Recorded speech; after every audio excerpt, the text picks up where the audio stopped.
जी हाँ मेरे दोस्तों, जैसा कि थंबनेल में आपको दिख रहा है, आज की वीडियो में मैं आपको कंप्लीट करवाने वाला हूँ सेक पेपर पर्सनालिटी डेवलपमेंट के मोस्ट वीवीआई प्रश्नों को, उसके साथ साथ उसके उत्तर को। ठीक है मिस, आज की वीडियो में पर्सनालिटी डेवलपमेंट के वीवीआई क्वेश्चन और उत्तर सबको एक साथ जानेंगे। हाँ, लेकिन उसके पहले मैं आपको एक जरूरी इंफॉर्मेशन देना चाहता हूँ कि पिछले ईयर यह जो पेपर है, सेक पेपर जो है ना, पर्सनालिटी डेवलपमेंट और अन्य जो सेक पेपर हैं, ठीक है, वो सारे के सारे इंग्लिश में हुए थे एग्जाम। ठीक है, लेकिन जब इंग्लिश में एग्जाम हुआ था ना, तो वहां पे कहा गया था कि यह जो पेपर है, मीन्स क्वेश्चन पेपर जो है वो हिंदी और इंग्लिश दोनों में आना था। इसमें हिंदी और इंग्लिश दोनों में आना था। ठीक है, लेकिन गलती से जो है वो क्वेश्चन सिर्फ इंग्लिश में प्रिंट हो गया। अब बच्चे क्या किए थे, बच्चे तो हिंदी में पढ़ के गए थे। ठीक है, और बच्चे जब हिंदी में पढ़ के गए थे तो उनको वहां पे दिक्कत हो गया, क्योंकि वो इंग्लिश का क्वेश्चन पढ़े ही नहीं थे, उनको पता ही नहीं था, है ना। तो बहुत देर के बाद हंगामा होने के बाद जो है ना, बच्चों को पता चला और टीचरों ने ऐसा निर्देश दिया कि हम क्या करेंगे, आपका जो इंग्लिश क्वेश्चन है उसका ट्रांसलेट कर देंगे। ठीक है मीन्स, जैसे मान लीजिए ये क्वेश्चन दिया हुआ इंग्लिश में है ना, तो इसका ट्रांसलेट करके हम बता देंगे कि इसका मतलब होता है संचार या तो संप्रेषण का अर्थ, परिभाषा और विशेषता। ठीक है, उसके बाद आप अपने अनुसार से उसको उत्तर लिख सकते हो, चाहे वो हिंदी में चाहे वो इंग्लिश में। तो बिल्कुल सेम, मैं आपको बस इतना बताना चाहता हूँ कि मैं आपको क्वेश्चन हिंदी और इंग्लिश दोनों में बता दे रहा हूँ। ठीक है, चांसेस तो 90% है कि हिंदी और इंग्लिश दोनों में आ जाए, लेकिन मान लीजिए सिर्फ अगर इंग्लिश में आता है क्वेश्चन, किसमें, अगर सिर्फ इंग्लिश में आता है तो आपको क्या करना है, तो करना कुछ नहीं है, आप इंग्लिश वाला भी क्वेश्चन देख लीजिए और हिंदी वाला भी क्वेश्चन देख लीजिए। ठीक है, लिखिएगा आप हिंदी में ही, है ना। देखिए प्रश्न आपका ऐसे है, पहला, संचार संप्रेषण की संचार या तो संप्रेषण का अर्थ, विशेषताएं एवं अवधारणा का वर्णन करें। क्वेश्चन में आपको संचार दे दे या तो फिर संप्रेषण दे दे, दोनों को एक ही मतलब है, संचार और संप्रेषण का मतलब एक ही है। ठीक है, तो इससे रिलेटेड कोई भी क्वेश्चन आ जाए आपको वही आंसर लिखना है जो मैं आपको प्रश्न नंबर 1 में बताऊंगा। ठीक, इसका देखिए अंग्रेजी इस प्रकार से है कि explain the concept of communication and define it. कह रहा है also describe essential of communication. ये पहला क्वेश्चन है आपका।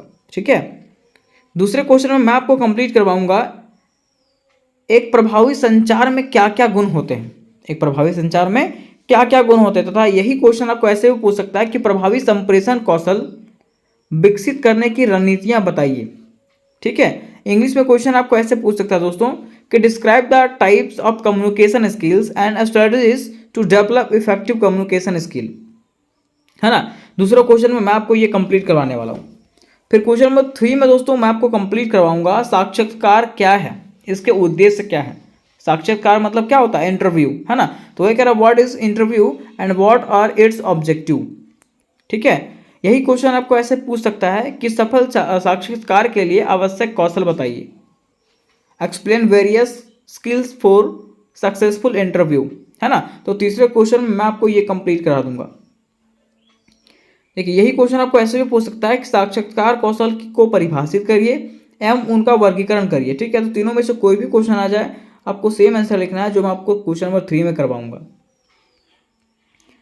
उसके बाद देखिए क्वेश्चन नंबर 4 की बात करते हैं मेरे दोस्त। क्वेश्चन नंबर 4 में मैं आपको करवाने वाला हूँ व्यक्तित्व की अवधारणा और परिभाषा समझाइए, व्यक्तित्व का स्वभाव और उद्देश्य भी बताइए। यही क्वेश्चन आपको इंग्लिश में ऐसे पूछा हुआ कि explain the concept of personality, define it, describe the nature and objective of personality. ठीक है, आपको हिंदी और इंग्लिश दोनों प्रश्न को ध्यान देखना है, ध्यान से देखना है। ठीक है, यही प्रश्न जो है ना आपको अंग्रेजी में ऐसे पूछ सकता है कि अंग्रेजी नहीं और घुमा के ऐसे पूछ सकता है कि व्यक्तित्व का अर्थ एवं परिभाषा बताइए, व्यक्तित्व के विभिन्न प्रकारों का वर्णन करिए। ठीक है, व्यक्तित्व के निर्धारक क्या होते हैं उसके बारे में बताइए, आत्मविश्वास क्या है उसके बारे में बताइए, आत्मविश्वास बढ़ने की विभिन्न रणनीतियाँ क्या है। ठीक है, तो इससे जुड़ी हुई कोई भी क्वेश्चन आ जाए आपको वही आंसर लिखना है जो मैं क्वेश्चन नंबर 4 में करवाऊंगा। ठीक है, क्योंकि ये सारे क्वेश्चन का उत्तर मैंने क्वेश्चन नंबर 4 में ही करवा दिया है, चाहे वो सेल्फ कॉन्फिडेंस हो, है ना, चाहे कुछ भी चीज़ हो। ठीक है, बस आपको क्वेश्चन ध्यान रखना है, मैं क्वेश्चन भेज भी दूंगा, व्हाट्सएप ग्रुप में क्वेश्चन भेज दूंगा ताकि आप उसके इंग्लिश को भी ध्यान से देख लो। ठीक, फिर क्वेश्चन नंबर 5 में दोस्तों मैं आपको करवाऊंगा तनाव प्रबंधन क्या है, तनाव के प्रभाव एवं तनाव प्रबंधन की रणनीतियां बताइए। ठीक है, ये क्वेश्चन मैं आपको कराऊंगा। इंग्लिश में ऐसे क्वेश्चन पूछा हुआ है कि explain stress management, also describe various strategies for stress management. ठीक। नेक्स्ट क्वेश्चन नंबर 6 में मैं आपको कंप्लीट करवाऊंगा, लक्ष्य निर्धारण की अवधारणा, प्रकार एवं महत्व को समझाइए। ये क्वेश्चन का अंग्रेजी इस प्रकार से है कि explain the concept of goal setting, what are differences types of goal, है ना, कि लक्ष्य कितने प्रकार के होते हैं उसके बारे में बताइए, इसके महत्व क्या होते हैं उसके बारे में बताइए। अब क्वेश्चन नंबर 7 जो है आपका इस प्रकार से हो सकता है कि समय प्रबंधन की अवधारणा समझाइए।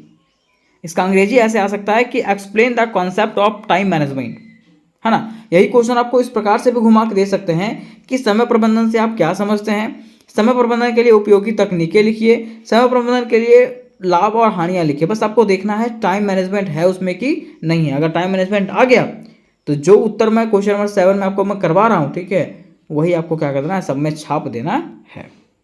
तो आज की वीडियो में मात्र मैं आपको 7 ही प्रश्नों को बताऊंगा, ठीक है। इससे रिलेटेड कुछ और भी VVI क्वेश्चन है जिसको मैं अलग से करवा दूंगा, ठीक। तो चलिए हम लोग बढ़ते हैं क्वेश्चन नंबर 1 की तरफ और जानते हैं सबसे पहले कि आखिर संचार या तो संप्रेषण का क्या अर्थ है, क्या विशेषता है और क्या इसकी अवधारणा है।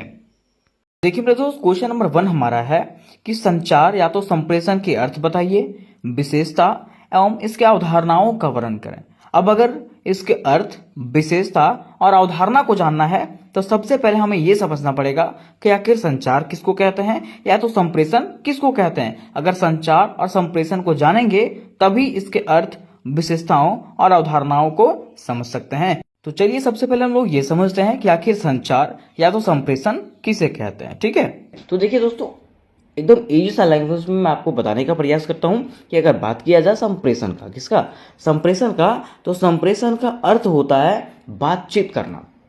अगर आपको कोई कह दे संप्रेषण का अर्थ क्या होता है, तो संप्रेषण का सीधा अर्थ समझिएगा बातचीत करना, ठीक है। जैसे कि मान लीजिए मैं आपसे बातचीत कर रहा हूँ, मैं आपको पढ़ा रहा हूँ, ठीक है, और मेरी चीज़ें आपको कंप्लीटली समझ में आ रही है, उसे ही हम लोग क्या कहेंगे, संप्रेषण कहेंगे। क्या कहेंगे, संप्रेषण कहेंगे, ठीक है। तो सबसे पहले दोस्तों स्टार्ट करेंगे आंसर को और लिखेंगे संप्रेषण का अर्थ। क्या लिखेंगे, संप्रेषण का अर्थ लिखेंगे इस प्रकार से कि किसी संदेश, डाटा, सूचना को एक व्यक्ति से दूसरे व्यक्ति तक पहुंचाना ही क्या कहलाता है, संप्रेषण कहलाता है। जैसा कि मान लीजिए मैं आपको पढ़ा रहा हूं तो कोई संदेश दे रहा हूं, है ना, मैं आपको संप्रेषण के बारे में बता रहा हूं, ठीक है, या तो संप्रेषण की सूचना दे रहा हूं, इसी को हम लोग क्या कहते हैं, संप्रेषण कहते हैं। क्या कहते हैं, संप्रेषण। मैं सीधा समझिएगा कि जब कोई व्यक्ति किसी संदेश, डाटा या सूचना को एक व्यक्ति से दूसरे व्यक्ति तक पहुंचाया जाता है,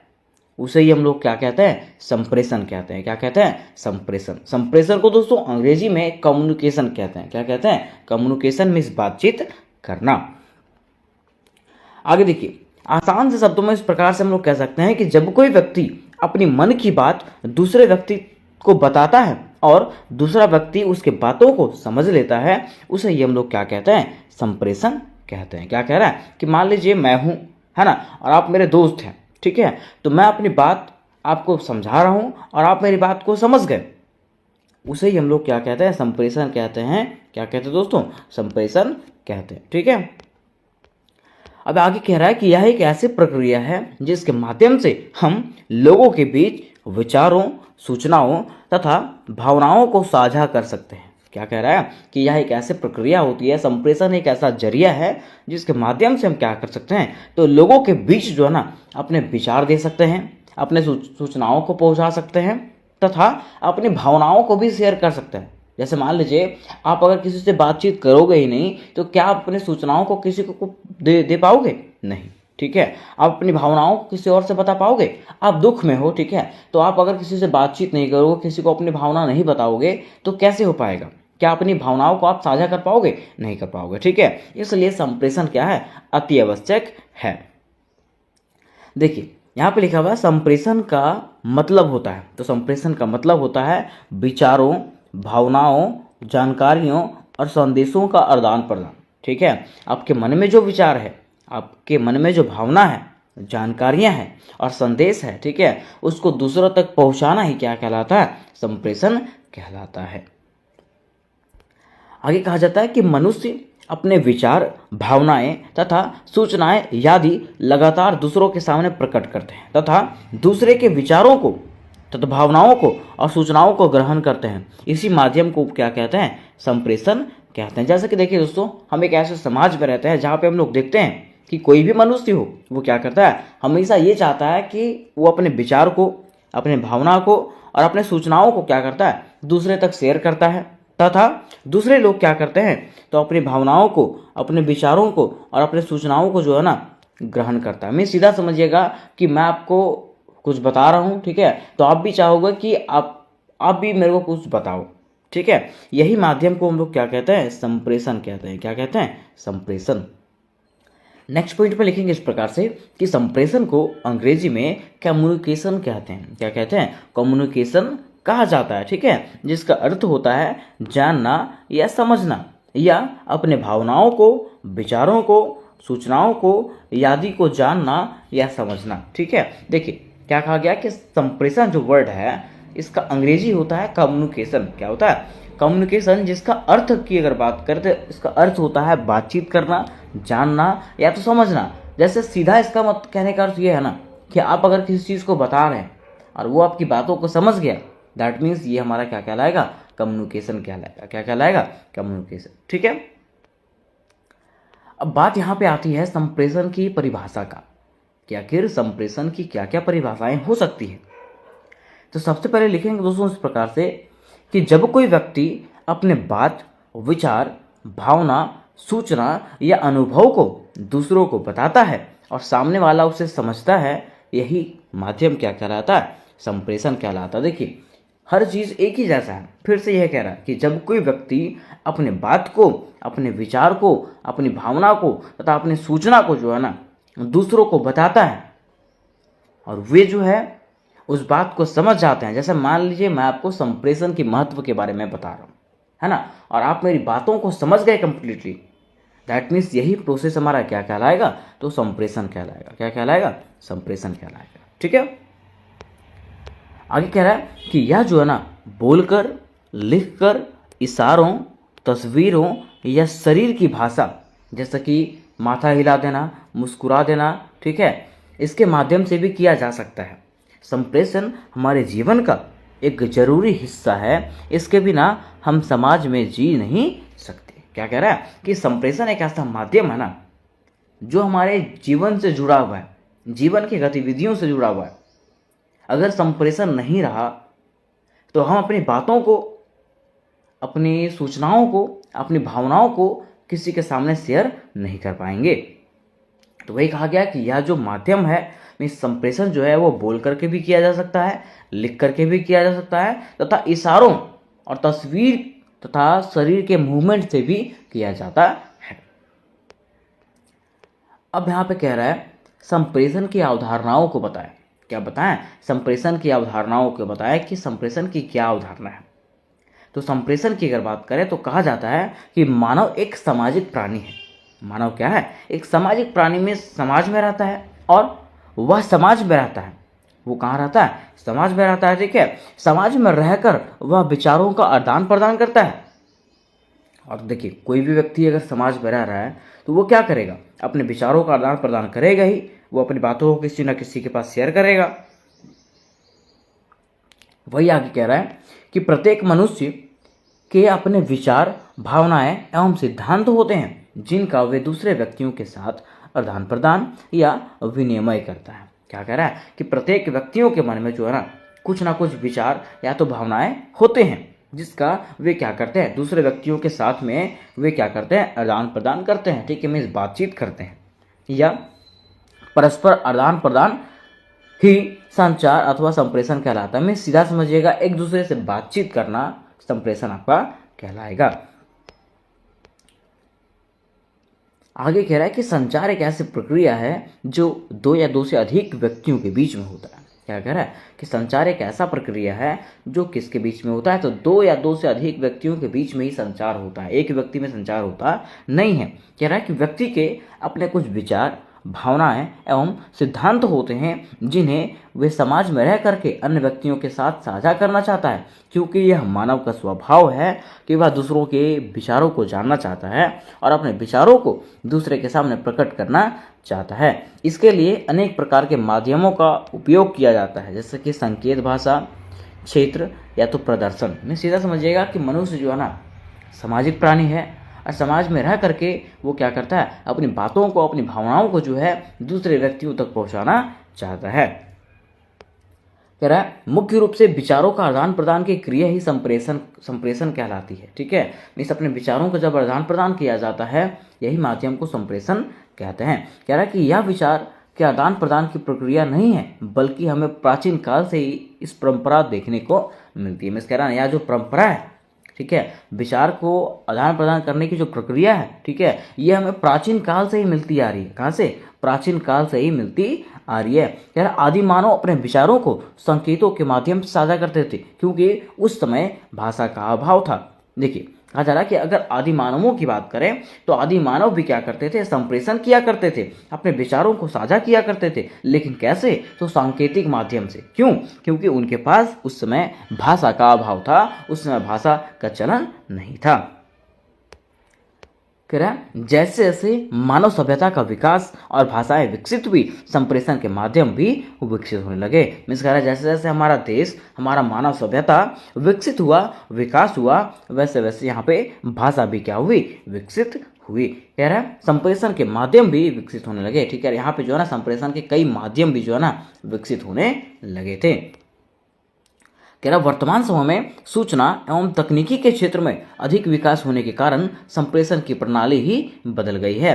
प्रत्येक व्यक्ति अपने भावनाओं और विचारों को बिना देर किए हुए आसानी से किसी दूसरे व्यक्ति के साथ साझा कर सकते हैं। इस कह रहा है कि आज टेक्नोलॉजी हमारा इतना आगे बढ़ चुका है ना, आज का तकनीक इतना आगे बढ़ चुका है कि कोई भी व्यक्ति जो है अगर उसको अपने भावनाओं को शेयर करना होता है, ठीक है, अपने विचारों को शेयर करना होता है, तो वे आसानी से एक दूसरे के साथ क्या कर सकते हैं, अपने विचार शेयर कर सकते हैं। आपने देखा होगा मोबाइल का जरिया है, ठीक है, और कई अन्य साधन है जिसके माध्यम से वे तुरंत क्या कर सकते हैं, फोन लगा करके किसी और से बातचीत कर सकते हैं। ठीक है, और वे अपनी बातों को जो है उनके सामने शेयर कर सकते हैं।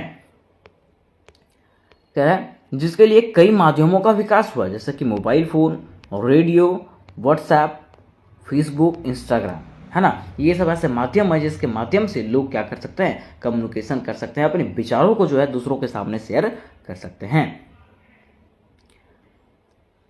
आगे कह रहा है कि संप्रेषण की अवधारणा केवल मानव समाज में ही नहीं बल्कि दुनिया के सारे प्राणियों में समान रूप से पाई जाती है। केवल माध्यम अलग अलग होता है। जैसे कि एक व्यक्ति अपनी भावनाओं के विचारों के माध्यम से स्पष्ट करता है, वहीं एक पंछी जो है उसको संकेत एवं अपनी चहचहाने की भाषा में प्रस्तुत करता है। मिस देखिए सीधा यहाँ पे कहा गया ना कि संप्रेषण की बातें अगर किया जाए तो संप्रेषण जो है ना मानव समाज में जितने भी व्यक्ति हैं सभी के लिए क्या है, एक समान है ना। जैसे कि मान लीजिए एक व्यक्ति जो है वो क्या करता है, अपनी भावनाओं को तथा अपने विचारों को जो है क्या करता है, बोल करके व्यक्त करता है।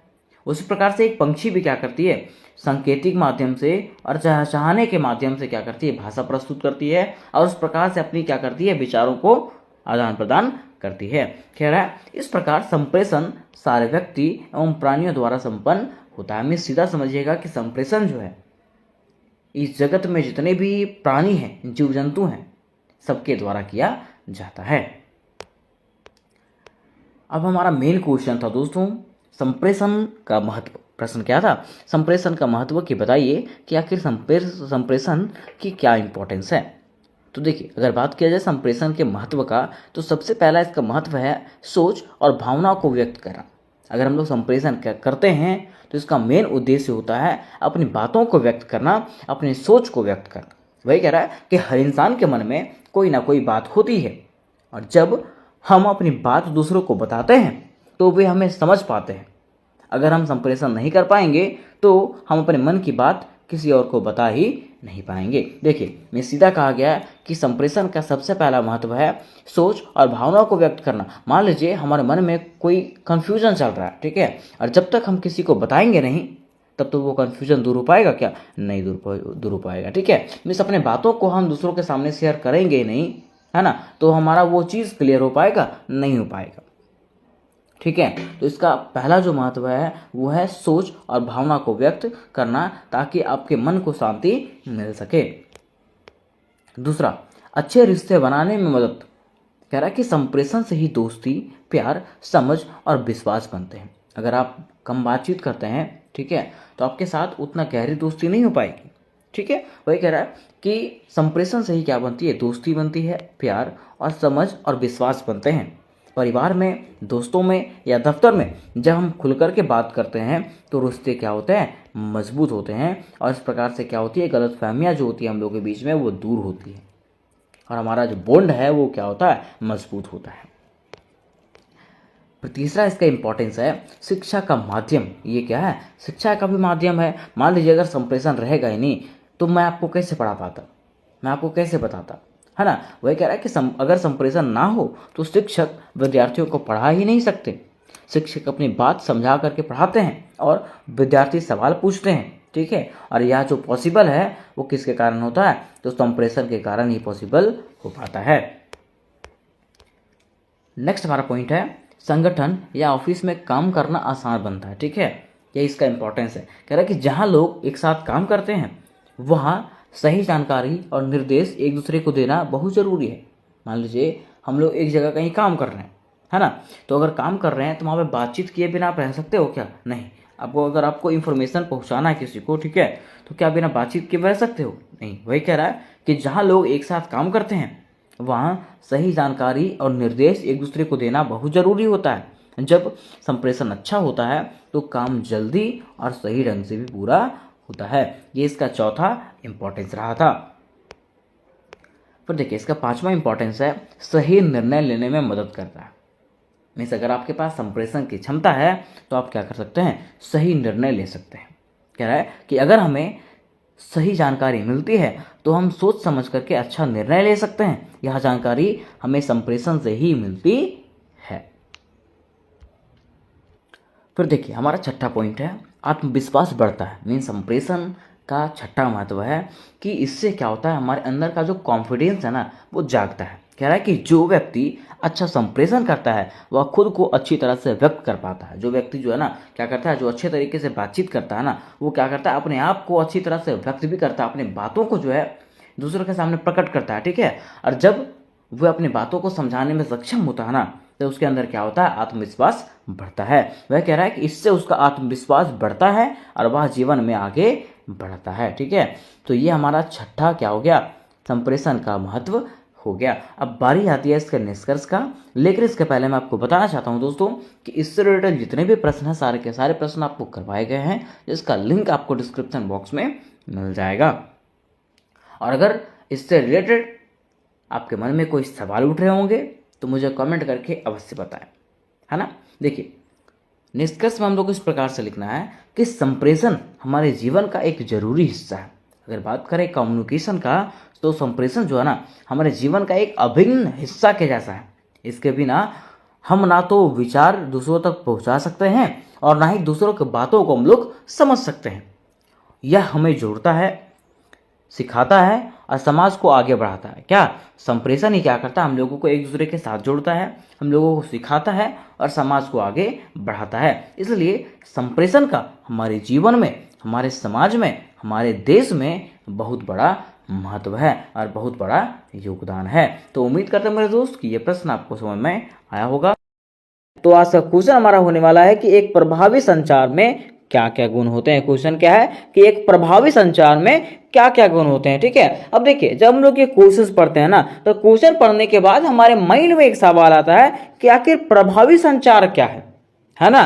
क्या क्या क्वेश्चन उठता है कि प्रभावी संचार क्या है, ठीक है। अगर हम लोग प्रभावी संचार को समझेंगे तभी तो इसके गुण को समझेंगे। तो चलिए दोस्तों हम लोग ये समझने का प्रयास करते हैं कि आखिर प्रभावी संचार क्या है। तो देखिए दोस्तों इसके पिछले वाले वीडियोस में मैंने आपको ये बताया था कि संचार किसको कहते हैं। क्या बताया था, संचार किसको कहते हैं, ठीक है। तो देखिए संचार का मतलब क्या होता है, बातचीत करना। संचार का मतलब क्या होता है, बातचीत करना। तो बिल्कुल सेम तरीके से अगर हम लोग प्रभावी संचार की बात करते हैं तो प्रभावी संचार का मतलब होता है कि अपने बातों को दूसरों को बताने का ऐसा तरीका, ऐसा विधि जिसके माध्यम से सुनने वाला जो है ना आपकी बातों को आसानी से समझ जाए, स्पष्टता से समझ जाए, उद्देश्य पूर्ण तरीके से समझ जाए, उसी को हम लोग क्या कहते हैं, प्रभावी संचार कहते हैं। मीन्स कह सकते हैं कि आप बता रहे हो कुछ, ठीक है, और जो सुन रहा है ना वो अगर आपकी बातों को बढ़िया तरीके से समझ जाए, है ना, उद्देश्य पूर्ण तरीके से समझ जाए, जो आप बताना चाह रहे हो वो उसको स्पष्टता तरीके से समझ जाए ना,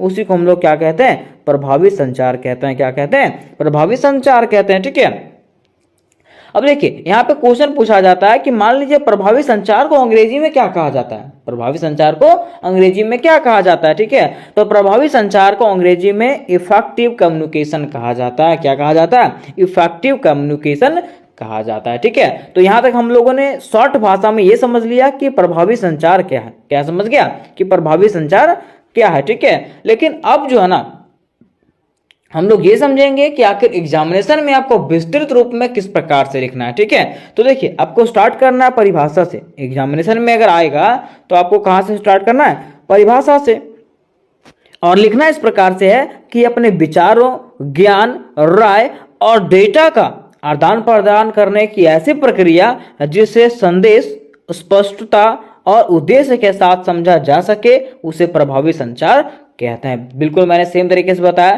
कि अपने बातों को, अपने विचारों को, अपने ज्ञान को, अपने राय को, अपने डेटा को दूसरों को बताने का ऐसा प्रक्रिया जिसके माध्यम से जो सुनने वाला है वो आपकी बातों को जो है ना स्पष्ट तरीके से, मीन्स शुद्ध तरीके से, सही से समझ जाए, और उद्देश्यपूर्ण मीन्स आपके जो बताने का जो उद्देश्य था, जो पर्पस था, उसको समझ सके, उसी को हम लोग प्रभावी संचार कहते हैं। क्या कहते हैं, प्रभावी संचार कहते हैं। ठीक है, अब देखिए आगे कहा गया कि जब हम प्रभावी ढंग से संवाद करते हैं तो प्रेषक और प्राप्तकर्ता दोनों संतुष्ट महसूस करते हैं। मिस कहा गया ना कि मान लीजिए अगर हम लोग बात करते हैं, ठीक है, और अगर बात करने का तरीका अगर आपका सही है, मैंने जैसे मान लीजिए मैं आपको ये क्वेश्चन समझा रहा हूँ, ठीक है, तो जब मैं क्वेश्चन समझा रहा हूँ ना तो मुझे खुद में जो है ना संतुष्टि होनी चाहिए। ठीक है, मिलनी चाहिए कि हाँ मैं बढ़िया समझा दिया। ठीक है, और अगर आपको संतुष्टि मिला कि हाँ ये क्वेश्चन मैं बढ़िया समझ गया, तो वही कहा गया है कि जब हम प्रभावी ढंग से संवाद करते हैं ना तो प्रेषक जो बताने वाला है, ठीक है, और प्राप्तकर्ता जो सुनने वाला है, दोनों क्या करते हैं, संतुष्टि महसूस करते हैं। कब, जब आपके बातों को वो समझ जाएगा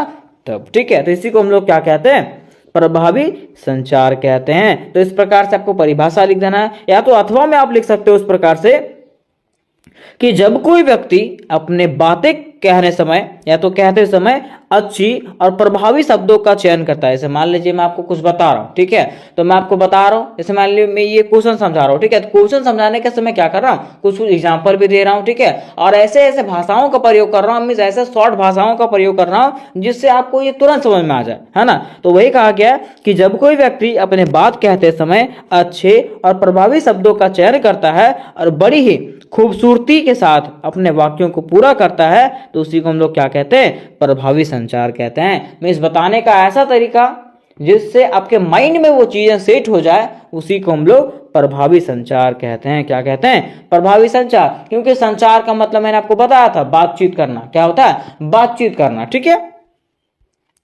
अब देखिए कहा जाता है कि संचार कई रूपों में होता है। मीन्स संचार क्या, बातचीत, है ना। तो बातचीत कई रूपों में हो सकता है, जैसा कि मौखिक, गैर मौखिक, लिखित रूप से भी बातचीत हो सकता है। ठीक है, दृश्य रूप से भी, मतलब हम लोग देखते हैं ना, टीवी में देखते हैं, तो वो भी बातचीत करने का जरिया होता है। ठीक है, जैसे मान लीजिए इंटरनेट तरीके से, ठीक है, हम लोग क्या करते हैं, वीडियो कॉल पे बात करते हैं, तो हम लोग देखते भी हैं और बात भी करते हैं। फिर श्रवण में सुन के भी हम लोग बात करते हैं, जैसे फोन लगाते हैं ना, तो फोन लगा के क्या करते हैं, सुन के बात करते हैं ना। तो ये संचार करने के कई तरीके होते हैं। जैसे मान लीजिए मैं आपको पढ़ा रहा हूँ, ठीक है, तो कैसे, वीडियो के जरिए पढ़ा रहा हूँ, है ना, तो ये क्या हो गया, दृश्य, है ना, दृश्य के जरिए मैं आपको क्या कर रहा हूँ, पढ़ा रहा हूं। तो इसी को हम लोग क्या कहते हैं, संचार के साधन कहते हैं। ठीक है, अब देखिए कहा जाता है कि यह व्यक्तिगत रूप से क्या क्या होता है, तो इंटरनेट पर हम लोग बात कर सकते हैं, जैसे कि मान लीजिए फोरम, सोशल मीडिया, या तो वेबसाइट पर बातें करते हैं। ठीक है, फिर फोन पर बातें करते हैं, जैसे ऐप से बात करते हैं, कॉल से बात करते हैं, वीडियो कॉल के माध्यम से बात करते हैं। ठीक है, या तो फिर मेल के द्वारा, ईमेल के द्वारा भी हम लोग क्या करते हैं, बातें करते हैं दोस्तों। तो इसी को हम लोग क्या कहते हैं, क्या कहते हैं, प्रभावी संचार कहते हैं। क्या कहते हैं, प्रभावी संचार। तो यहां तक आप ये समझ गए होंगे कि आखिर प्रभावी संचार हम लोग किसको कहते हैं। ठीक है, अब देखिए मैं आपको ये भी बता देना चाहता हूं कि इससे रिलेटेड, ये क्वेश्चन से रिलेटेड, मीन्स कहने का अर्थ ये है कि इससे एक पर्सनैलिटी डेवलपमेंट से रिलेटेड जितने भी क्वेश्चन होने वाले हैं, सारे के सारे क्वेश्चन आपको इस चैनल पर मिलेगा दोस्तों, और VVI क्वेश्चन के साथ मिलेगा। तो जल्द से जल्द आप लोग इस चैनल पर जुड़ जाएं, ठीक है, और अपने दोस्तों को जरूर से जरूर शेयर करें। ठीक है, और इससे रिलेटेड जितने भी क्वेश्चन है, सारे के सारे क्वेश्चन आपको इस चैनल पर मिल जाएंगे। तो जरूर से जरूर ये वीडियोस को अपने दोस्तों के साथ शेयर कीजिएगा ताकि उनका भी एग्जामिनेशन जो है वो बढ़िया तरीके से जाए। ठीक है, अब हम लोग ये समझने का प्रयास करते हैं, क्वेश्चन में पूछा गया था इसके गुण, है ना, कि आखिर प्रभावी संचार के क्या क्या गुण होते हैं। क्वेश्चन क्या पूछा गया था कि प्रभावी संचार के गुण को बताइए कि प्रभावी संचार के क्या क्या गुण होते हैं। ठीक है, तो देखिए कहा जाता है कि एक प्रभावी संचार के लिए बातें स्पष्ट, उद्देश्यपूर्ण, संक्षिप्तता और विनम्र होना चाहिए। मान लीजिए कि अगर आप संचार करते हैं, किसी को कुछ बताते हैं, जैसे मैं आपको बता रहा हूं, ठीक है, तो बताने का तरीका कैसा होना चाहिए, स्पष्ट होना चाहिए, मीन्स ऐसा तरीका होना चाहिए ताकि स्टूडेंट जो है आपकी भाषा को तुरंत समझ जाए, मीन्स सुनने वाला जो आपकी बातों को तुरंत समझ जाए। ठीक है, और जैसे मान लीजिए कि अगर आप कोई बातों को बता रहे हैं, ठीक है, तो उसमें से कुछ उद्देश्य भी होना चाहिए, बताने का कुछ उद्देश्य होना चाहिए। जैसे मान लीजिए अब मैं आपको बता रहा हूं, ठीक है, तो ये क्या क्वेश्चन आपके एग्जामिनेशन के लिए इंपॉर्टेंट है। ठीक है, और ये क्वेश्चन है ये आपके हर जगह इंपॉर्टेंट है ना। फिर देखिए हर चीज जो है ना क्या होना चाहिए, संक्षिप्त होना चाहिए। अगर आप बड़ा करके बताते हो ना, जैसे मान लीजिए अगर मैं ही ये वीडियोस को जो है ना अगर 15, 20, 25 मिनट का बना दूंगा तो आपको भी लगेगा यार बड़ा लंबा वीडियो है, इसको देखना नहीं चाहिए। ठीक है, लेकिन अगर ये छोटा रहेगा तो आपको भी मन करेगा कि चलो थोड़ा सा टाइम ही लगेगा, इसको देख लेते हैं थोड़ा सा, है ना। तो वही कहा गया कि आपकी बातें कैसा होना चाहिए, स्पष्ट होना चाहिए, ठीक है, उद्देश्यपूर्ण होना चाहिए और संक्षिप्त होना चाहिए। उसके साथ साथ आपके बातें करने का तरीका, मीन्स बताने का तरीका कैसा होना चाहिए, विनम्र होना चाहिए।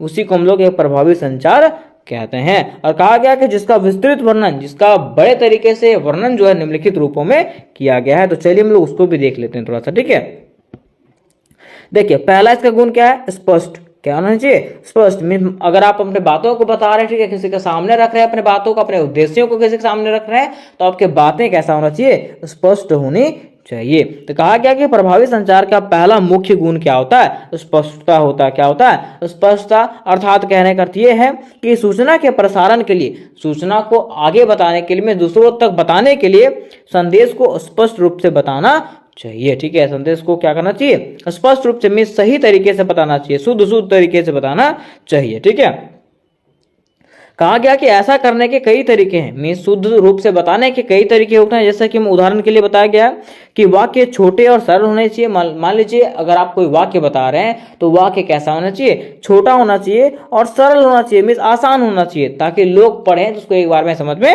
आ जाए। ठीक है, या तो हमें निष्क्रिय आवाज के बजाय सक्रिय आवाज को प्राथमिकता देनी चाहिए। मान लीजिए अगर आप कुछ चीजों को बता रहे हैं, ठीक है, तो आप ही धीरे धीरे बोलिएगा, करके बोलिएगा धीरे धीरे, तो बातों को समझ में आएगा क्या, नहीं। जब आप किसी चीज को बताते हैं ना तो आपका आवाज कैसा रहना चाहिए, बोल्ड रहना चाहिए, ताकि लोग जो है ना आपकी बातों को सुने और आप पे क्या हो जाए, अट्रैक्ट हो जाए। ठीक है, फिर आगे कहा गया कि अगर हमें कई संदेश देने हैं या तो कोई संदेश देने हैं तो इसके अलग अलग बुलेट पॉइंट में बताना सुविधाजनक है। मान लीजिए मुझे कोई सूचना देना आपको, ठीक है, कोई पॉइंट बताना है, ठीक है, कोई संदेश देना है, तो उसके लिए जो है ना अलग अलग पॉइंट बना के क्या करना चाहिए, संदेशों को लिखना चाहिए। ठीक है, फिर देखिए इसका दूसरा गुण होता है संक्षिप्तता। मैंने आपको बताया था कि अगर आपको किसी चीज को समझाना है, कोई क्वेश्चन मैंने मान लिया आपको समझाया जा रहा है, तो कोई क्वेश्चन को समझाने के लिए उसमें क्या होना चाहिए, संक्षिप्तता होना चाहिए। ठीक है, छोटा होना चाहिए। आपके समझाने का तरीका कैसा होना चाहिए, आसान होना चाहिए और छोटा होना चाहिए वो क्वेश्चन। अगर आप एक ही क्वेश्चन को बड़े तरीके से बताओगे ना, 1-2 घंटा लगा के बताओगे ना, तो लोग उतना मायने रखेगा नहीं, लोग उसमें उतना दिलचस्पी रखेगा नहीं। ठीक है, तो छोटे छोटे वीडियोस में बता दीजिए, ठीक है, छोटे छोटे शब्दों में बता दीजिए, तो लोग जो है ना आपकी बातों को तुरंत सुनेगा। ठीक है, तो वही कहा गया कि प्रभावी संचार का दूसरा मुख्य गुण है संक्षिप्तता। ठीक है, अर्थात यदि आप अपने संदेश स्पष्ट और सुंदर तरीके से प्रस्तुत करते हैं लेकिन वह बहुत लंबा है, ठीक है, तो क्या हो जाएगा, आपका रिपोर्ट जो आपका संदेश जो है पूरी तरीके से खराब हो जाएगा। क्या हो जाएगा, पूरी तरीके से खराब हो जाएगा। ठीक है, मुझे पता है, ठीक है, कि आप क्या कर रहे हो, अपने संदेश को स्पष्ट और सुंदर तरीके से ले रहे हो, ठीक है, सुंदर तरीके से बता रहे हो, लेकिन अगर आपका संदेश जो है वो बड़ा हो जाएगा, ठीक है, तो वो क्या हो जाएगा, पूरी तरीके से खराब हो जाएगा, है ना। क्योंकि कहा जाता है कि लंबा और विस्तृत संचार जो है ना उबाऊ होता है। जैसे मान लीजिए हम लोग कहानी जब पढ़ते हैं ना, तो कहानी पढ़ते हैं, जब कहानी 3-4 पेज का और 5-6 पेज का होने लगता है ना, तो वो कहानी उबाऊ लगने लगता है। ठीक है, लेकिन वही कहानी को हम लोग शॉर्ट भाषा में समझ जाते हैं ना, तो तुरंत लगता है बोल हाँ कुछ सीखे हैं। ठीक है, तो वही कहा गया कि क्योंकि लंबा और विस्तृत संचार जो होता है ना उबाऊ होता है। ठीक है, और अधिकांश लोग जो है ना इससे बचना चाहते हैं। अधिकांश लोगों के पास समय नहीं होता, वो चाहता है कि कम से कम समय में हम क्या करें, ये बातों को समझ जाएं। इसलिए इस बिंदु को संक्षेप में कहें तो प्रभावी संचार संक्षिप्त होना चाहिए। इसलिए हम लोग कह सकते हैं कि अगर इस बिंदु को संक्षेप में कहें तो हमारा जो संचार है वो कैसा होना चाहिए, संक्षिप्त होना चाहिए, छोटा होना चाहिए, ज्यादा बड़ा होना नहीं चाहिए। अब देखिए इसका तीसरा जो गुण है वो क्या है, ठोस एवं सही। मिस आपका जो बात रहेगा, मिस मैं आपको कुछ बता रहा हूँ, ठीक है, तो मैं अगर आपको कुछ बता रहा हूँ ना तो वो क्या होना चाहिए, बिल्कुल सही होना चाहिए। क्या होना चाहिए, सही होना चाहिए। मान लीजिए कुछ आपको डेटा बता रहा हूँ, ठीक है, मैं कोरोना के बारे में बता रहा हूँ कि कोरोना वैक्सीन जो लगाया गया था उसमें कुछ कमियां आई थी, ठीक है, मान लीजिए मैं कुछ बता रहा हूँ, ठीक है, तो बता रहा हूँ ना तो मेरी बातें जो है ना वो क्या होना चाहिए, सही होना चाहिए, ताकि लोग जो है ना आपकी बातें को, जैसे लोग क्या करेंगे, आपकी बातें को सुनेंगे, ठीक है, और सुनने के बाद वो तो सोचेंगे क्या कि ये तो सही बताया है ना। तो वही कहा गया है कि आपके संचार में जो भी संदेश या जानकारी या डेटा मौजूद है उसको पूरी तरीके से क्या होना चाहिए, पुष्ट होना चाहिए, वो सही होना चाहिए। आपके तर्कों में ऐसा डाटा होना चाहिए जो उचित रूप से उसका समर्थन करता हो, ठीक है, और आपके तर्क जो आप बातें बता रहे हो, ठीक है, उसमें से यही सब बातें होना चाहिए जो उसका क्या करेगा, समर्थन करेगा।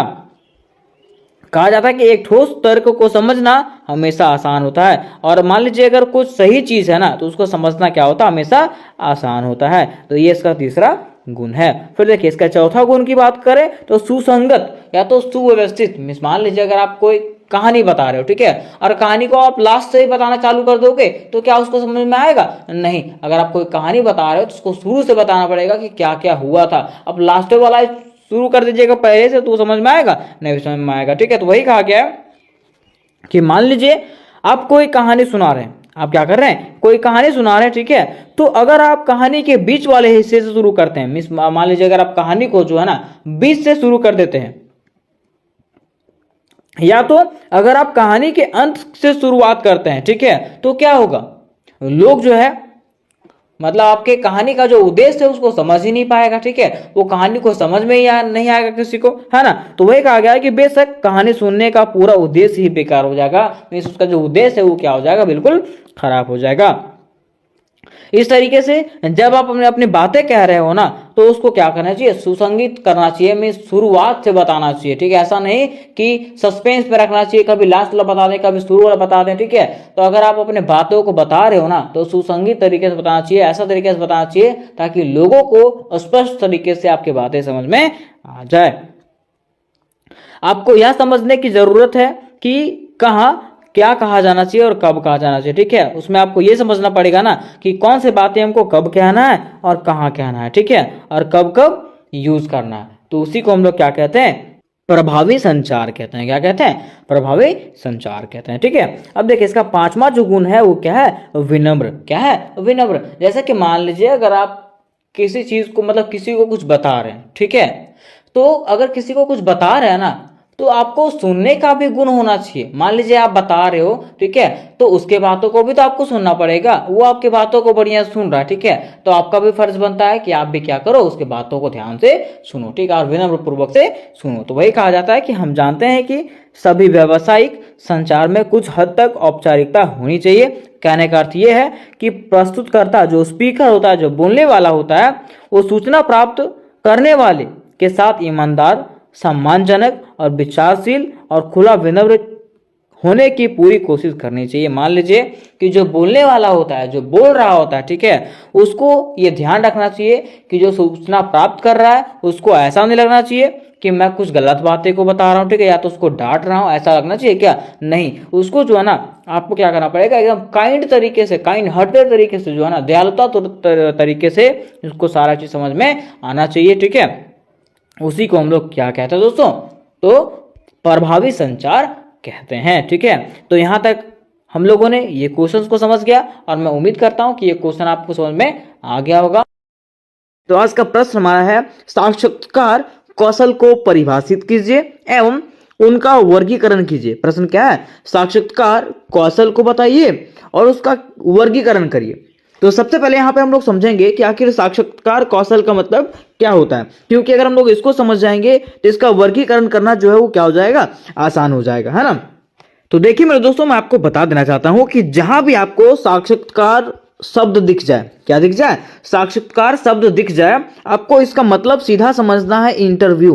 क्या समझना है, इंटरव्यू। ठीक है, मीन्स इंटरव्यू को फेस करने के लिए आपके पास क्या क्या कौशल होने चाहिए, क्या क्या योग्यता होनी चाहिए, उसी को हम लोग क्या कहते हैं, साक्षात्कार कौशल कहते हैं। क्या कहते हैं, साक्षात्कार कौशल। ठीक है, तो उसी प्रकार से हम लोग सबसे पहले यहाँ पे लिखेंगे परिभाषा।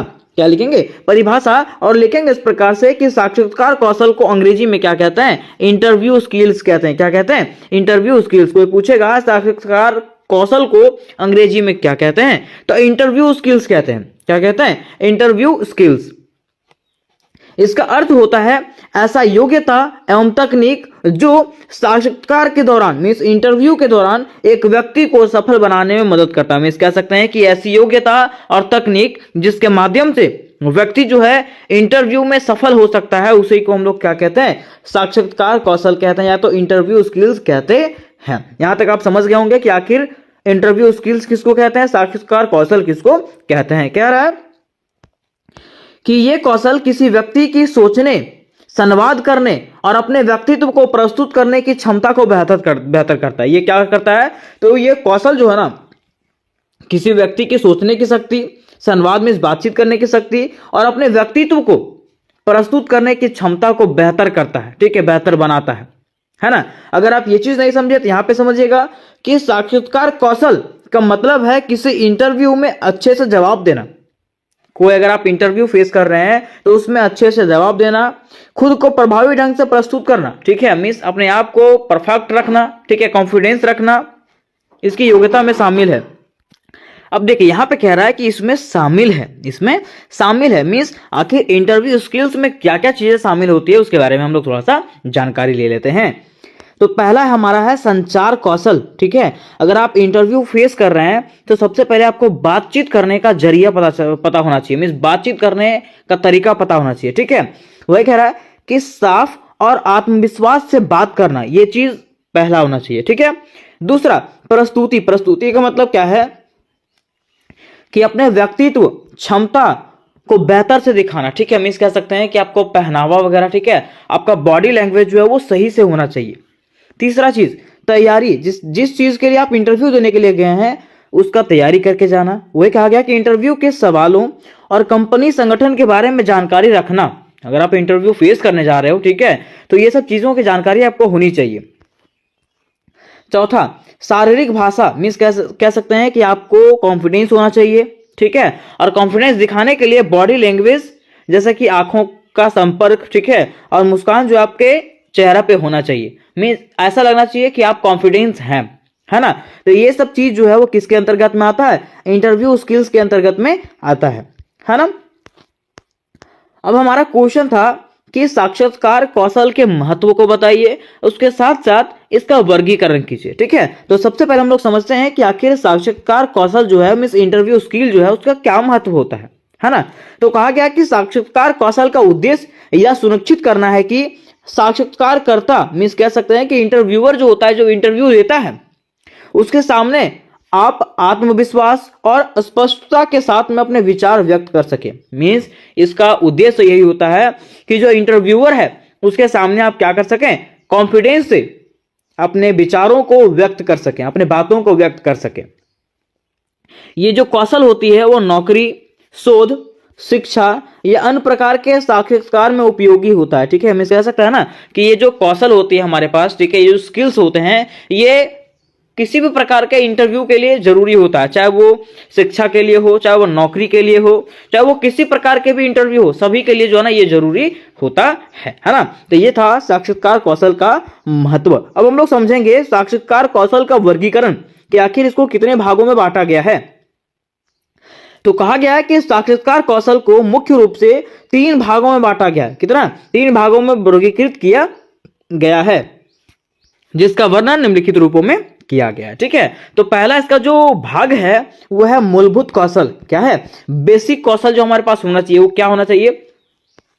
तो पहला आत्मविश्वास, क्या होना चाहिए, आत्मविश्वास। मीन्स अगर आप इंटरव्यू देने के लिए जा रहे हो तो सबसे पहला चीज आपके पास कॉन्फिडेंस होना चाहिए। कह रहा है साक्षात्कार के दौरान आपके हाव भाव और शब्द में आत्मविश्वास झलकना चाहिए। जब आप कम्युनिकेशन करोगे, जब आप बातचीत करोगे ना, तो बातचीत करने के दौरान, मीन्स इंटरव्यू देने के दौरान आपके शब्दों में ऐसा लगना चाहिए कि आप फुल्ली कॉन्फिडेंट हैं, ठीक है। कोई भी चीज का अगर आप उत्तर दे रहे हैं तो आपको कॉन्फिडेंस के साथ उसका उत्तर देना है ना, ताकि उसको ये ना लगे, में सामने वालों को ये ना लगे कि आपको इस चीज के बारे में पता नहीं है। दूसरा, समय का प्रबंधन, ठीक है। अगर आप इंटरव्यू देने के लिए जाते हो तो अपने समय का पाबंद रहें, मीन्स समय पे आपको पहुंचना है ना। और उत्तर को जो है ना, मीन्स आप आंसर जो दोगे उसको सीमित समय में देना। ऐसा नहीं कि 5 मिनट का उत्तर है, आधा घंटा लपेटे जा रहे हो, ऐसा करना है क्या? नहीं, है ना।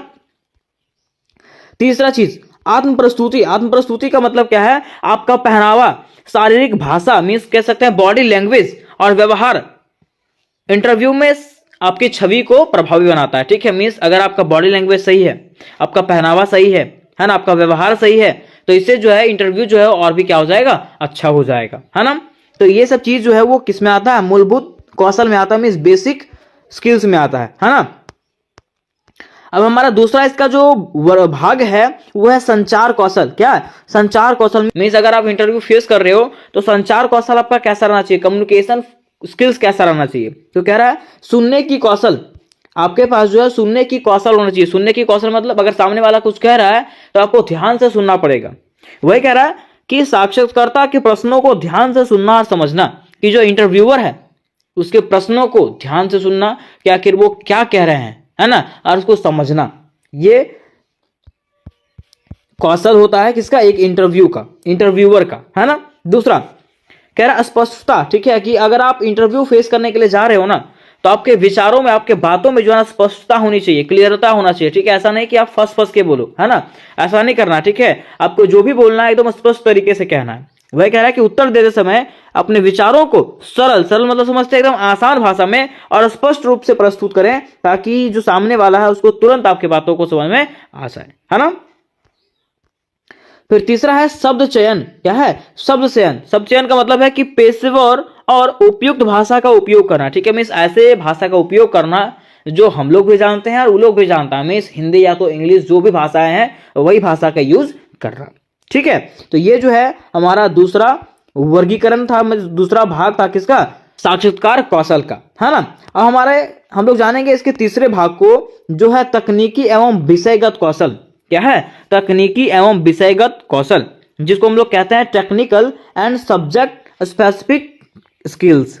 इसके अंतर्गत में पहला हमारा आता है ज्ञान। क्या आता है? ज्ञान। कहने का अर्थ यह है कि अगर आप इंटरव्यू देने के लिए जा रहे हो तो जिस क्षेत्र में इंटरव्यू देने के लिए जा रहे हो उस क्षेत्र का आपको नॉलेज होना चाहिए। वही कह रहा है कि जिस विषय, जिस क्षेत्र या तो जिस नौकरी के लिए आप इंटरव्यू दे रहे हो ना, उस पर जो है ना पर्याप्त जानकारी आपको होना चाहिए, ठीक है।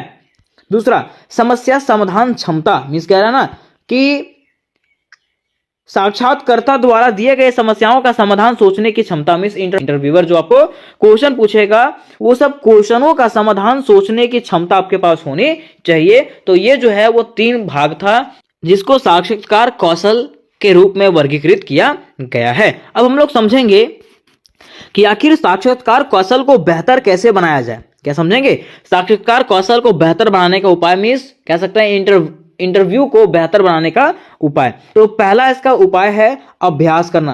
कहा जाता है कि प्रैक्टिस मेक मैन परफेक्ट, ठीक है, कि प्रैक्टिस जो है व्यक्ति को परफेक्ट बनाता है। इसलिए हम लोगों को पहला चीज करना चाहिए अभ्यास, ठीक है। मॉक इंटरव्यू के तहत जो है हम लोग को अभ्यास करना चाहिए, ठीक है। दूसरा, शारीरिक भाषा पर ध्यान देना चाहिए आपको, बॉडी लैंग्वेज, आप आंखों का संपर्क कैसा आपका, ठीक है, आप सीधे खड़े हो या नहीं, है ना, आपके अंदर कॉन्फिडेंस है कि नहीं, आपका पहनावा कैसा, आपका व्यवहार कैसा, ये सब चीजों पे जो है ना ध्यान देना चाहिए। दूसरा, अपने रिज्यूम जाने, ठीक है, आपको रिज्यूम जानना पड़ेगा कि आखिर आपका रिज्यूम क्या है, आप क्या क्या चीजें जानते हैं, है ना, मतलब आप जो भी चीज पढ़ चुके हैं उसका विवरण यहां पे देना पड़ेगा।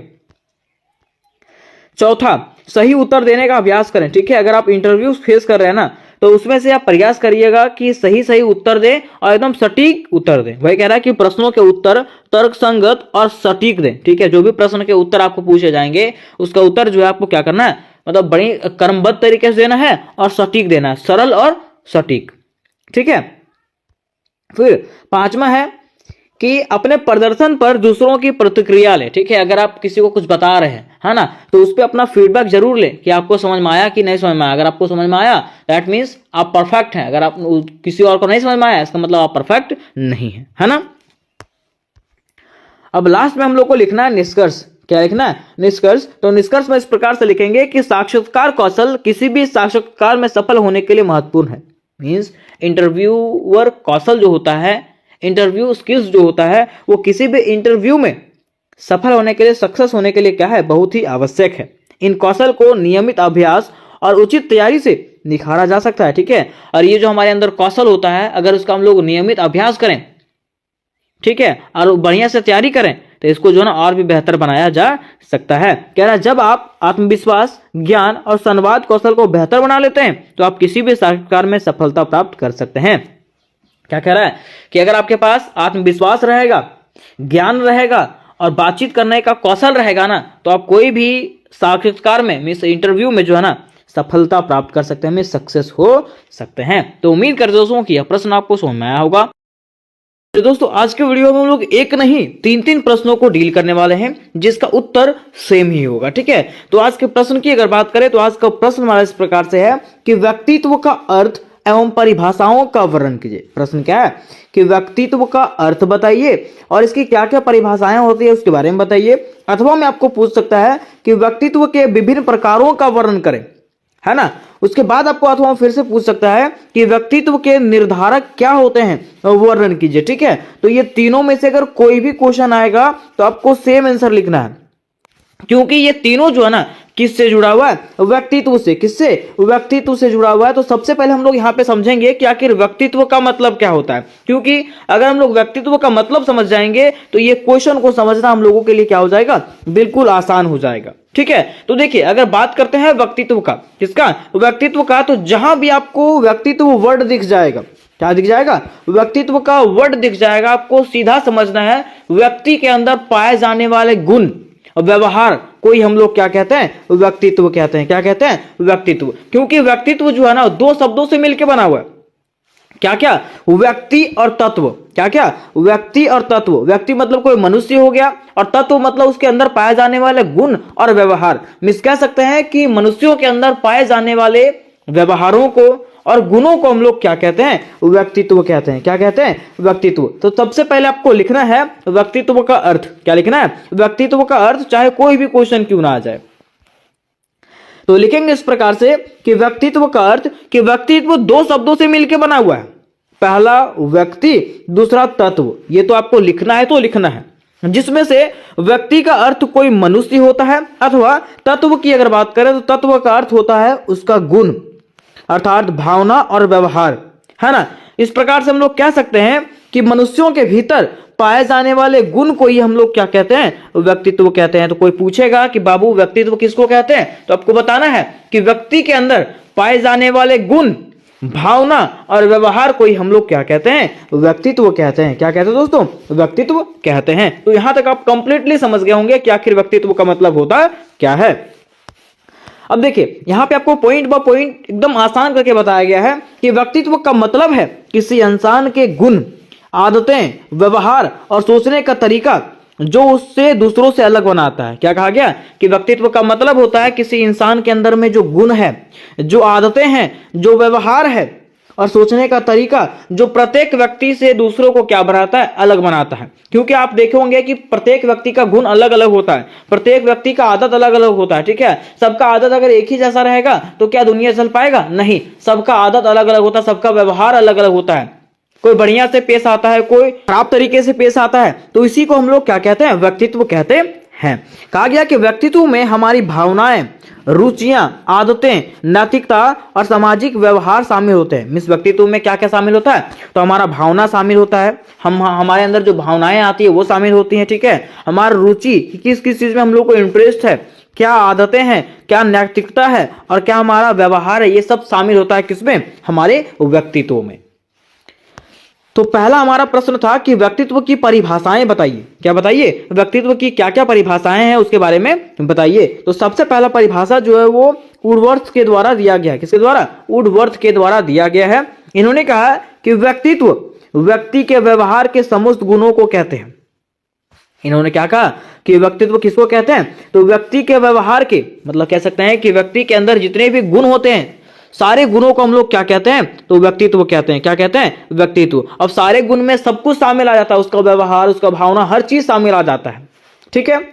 फिर दूसरा कह रहा है ग्रीनलीफ के अनुसार, ग्रीनलीफ ने क्या कहा है, तो कह रहा है कि आपका व्यक्तित्व प्रधानतः 4 बातों से निर्धारित होती है। आपका जो गुण है, आपका जो व्यक्तित्व है, वो 4 बातों पर निर्भर करता है कि आप किस प्रकार से देखते हैं, आप किस प्रकार अनुभव करते हैं, आप क्या कहते हैं, आप क्या करते हैं। ठीक है। ये किसने कहा, ग्रीनलीफ ने कहा कि मैं आपका व्यक्तित्व जो है इसी प्रकार से दिखेगा कि आप क्या, किस प्रकार से देखते हैं, किस प्रकार से आप अनुभव करते हैं, आप क्या कहते हैं और आप क्या करते हैं, ये आपका क्या होता है, व्यक्तित्व होता है। ये किसने कहा, ग्रीनलीफ ने कहा।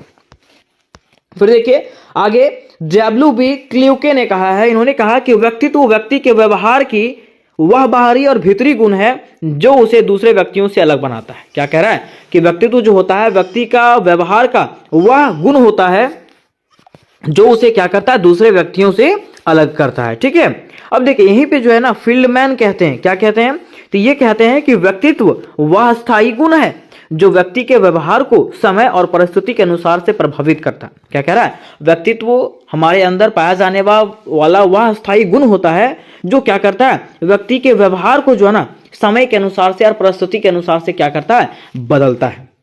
ठीक है। ये किसने कहा, फील्डमैन ने कहा। तो यहां तक दोस्तों हम लोगों ने ये समझ गया कि आखिर व्यक्तित्व की क्या क्या परिभाषाएं जो है विद्वानों ने दिया है। अब हमारा क्वेश्चन इस प्रकार से था कि व्यक्तित्व के विभिन्न प्रकारों का वर्णन करें। किसका, व्यक्तित्व के विभिन्न प्रकारों के बारे में बताइए।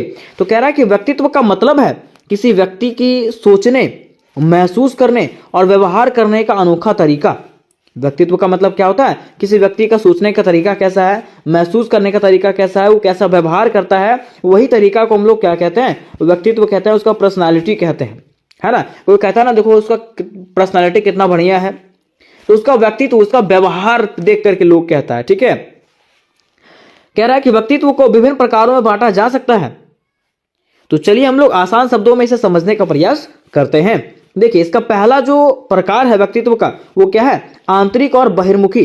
ठीक है। हम इस कह सकते हैं कि लोग जो है ना अपने आंतरिक और बाहरी गुणों के कारण भी प्रभावित होते हैं। ठीक है। हम इस कह सकते हैं कि उसका आंतरिक और बाहरी गुण भी अलग अलग होता है। कह रहा है कि आंतरिक मतलब वे लोग जो शांत और अकेले रहना पसंद करते हैं। कुछ लोग ऐसे होते हैं जो शांत रहना पसंद करते हैं और अकेले रहना पसंद करते हैं। ठीक है। वे अपनी ऊर्जा अकेले समय में पाते हैं। ठीक है। जैसे मान लीजिए कुछ लोग ऐसा होता है जो पढ़ना चाहता है लेकिन कब, जब अकेले रहे। ठीक है। दूसरों के साथ में बैठ के पढ़ना वो चाहता नहीं है ना। उसको हम लोग क्या कहते हैं, आंतरिक गुण वाला व्यक्ति कहते हैं। दूसरा बहिर्मुखी गुण वाला क्या होता है, तो वैसे लोग जो मिलनसार होते हैं, मिलनसार मतलब मिल के रहने वाले होते हैं, जो दूसरे के साथ रहना पसंद करते हैं। ठीक है। वे अपनी ऊर्जा कब पाते हैं, तो दूसरों से बातचीत करते हुए अपनी ऊर्जा पाते हैं। उसको हम लोग क्या कहते हैं, बहिर्मुखी गुण वाले व्यक्ति कहते हैं, है ना। तो ये जो है आपका हो गया आंतरिक व्यक्तित्व वाला व्यक्ति और दूसरा बहिर्मुखी व्यक्तित्व वाला व्यक्ति। ये हम लोग पहला प्रकार को देख लिए।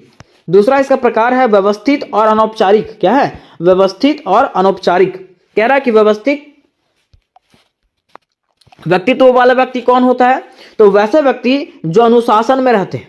कौन, वैसे व्यक्ति जो अनुशासन में रहते हैं, समय का ध्यान रखते हैं और हर कार्य जो है ना योजनाबद्ध तरीके से करते हैं, उसी को हम लोग क्या कहते हैं, तो व्यवस्थित व्यक्तित्व वाला व्यक्ति कहते हैं। दूसरा अनौपचारिक व्यक्ति, मिस कह सकते हैं अनौपचारिक किसको कहते हैं। ठीक है। तो ये कहा गया है कि ऐसे लोग जो लापरवाह होते हैं, ऐसे लोग जो लापरवाह होते हैं और काम को जल्दबाजी या तो बिना योजना के करते हैं, उसको हम लोग क्या कहते हैं, अनौपचारिक व्यक्तित्व वाला व्यक्ति कहते हैं। तो यहां तक हम लोगों ने समझ गया कि आखिर व्यवस्थित व्यक्तित्व और अनौपचारिक व्यक्तित्व का मतलब क्या होता है। ठीक है। अब देखिए इसका तीसरा प्रकार है भावुक व्यक्तित्व और तर्कसंगत व्यक्तित्व। इसका कहा गया है कि भावुक व्यक्तित्व मतलब क्या होता है, तो वैसे लोग जो भावनाओं से प्रभावित होते हैं और दूसरे की भावनाओं को समझने में अच्छे होते हैं, उसको हम लोग क्या कहते हैं, भावुक व्यक्तित्व वाला व्यक्ति कहते हैं। दूसरा है तर्कसंगत। तर्कसंगत मतलब कि वैसे लोग जो अपने निर्णयों में भावनाओं की जगह पे तर्क और तथ्य पर ध्यान देते हैं। ठीक है। मान लीजिए अगर कोई रो रहा है ना, तो उसकी भावनाओं को समझ करके हम लोग क्या समझेंगे कि चलो वो रो रहा है उसको शांत करा देते हैं, जो भी वो चाह रहा है उसको दे देंगे, नहीं। वैसे लोग जो उसकी भावनाओं को ना देख करके वहां पे तर्क और तथ्यों पे ध्यान दे, उसको हम लोग क्या कहते हैं, तर्क संगत व्यक्तित्व वाला व्यक्ति कहते हैं। चौथा इसका प्रकार है खुला व्यक्तित्व और बंद व्यक्तित्व वाला व्यक्तित्व, ठीक है, या तो प्रकार। कहा गया कि खुला व्यक्तित्व वाला व्यक्ति कौन होता है, तो ऐसे लोग जो नए अनुभवों, नए विचारों को अपनाते हैं और उसके लिए तैयार रहते हैं, उसको हम लोग क्या कहते हैं, खुला व्यक्तित्व वाला व्यक्ति कहते हैं, ठीक है।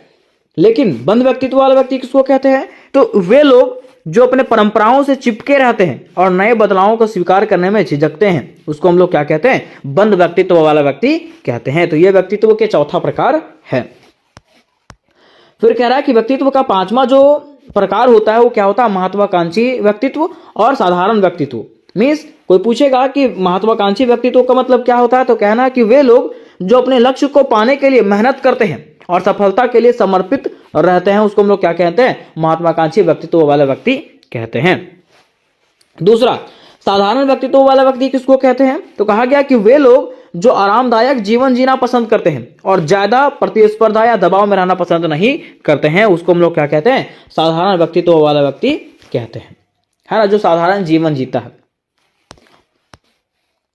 अब देखिए यहां पे कहा गया कि अतः उपरोक्त व्यक्तित्व के आधार पे हम कह सकते हैं कि हर इंसान में अलग अलग गुणों का मिश्रण होता है, ठीक है। मीन्स उपरोक्त प्रकारों के आधार पे हम लोग कह सकते हैं कि हर इंसान में अलग अलग गुणों का मिश्रण होता है। कोई भी व्यक्ति जो है ना पूरी तरीके से एक प्रकार का नहीं होता है, बल्कि इनमें कई प्रकार के लक्षण हो सकते हैं, कई अलग अलग प्रकार के लक्षण हो सकते हैं, ठीक है। तो यहां तक हम लोगों ने इसके प्रकारों को भी समझ गया। अब हमारा प्रश्न था कि व्यक्तित्व के निर्धारक, कि आखिर व्यक्तित्व कैसे हम लोग निर्धारण कर सकते हैं, किस आधार पे व्यक्तित्व का निर्धारण करेंगे।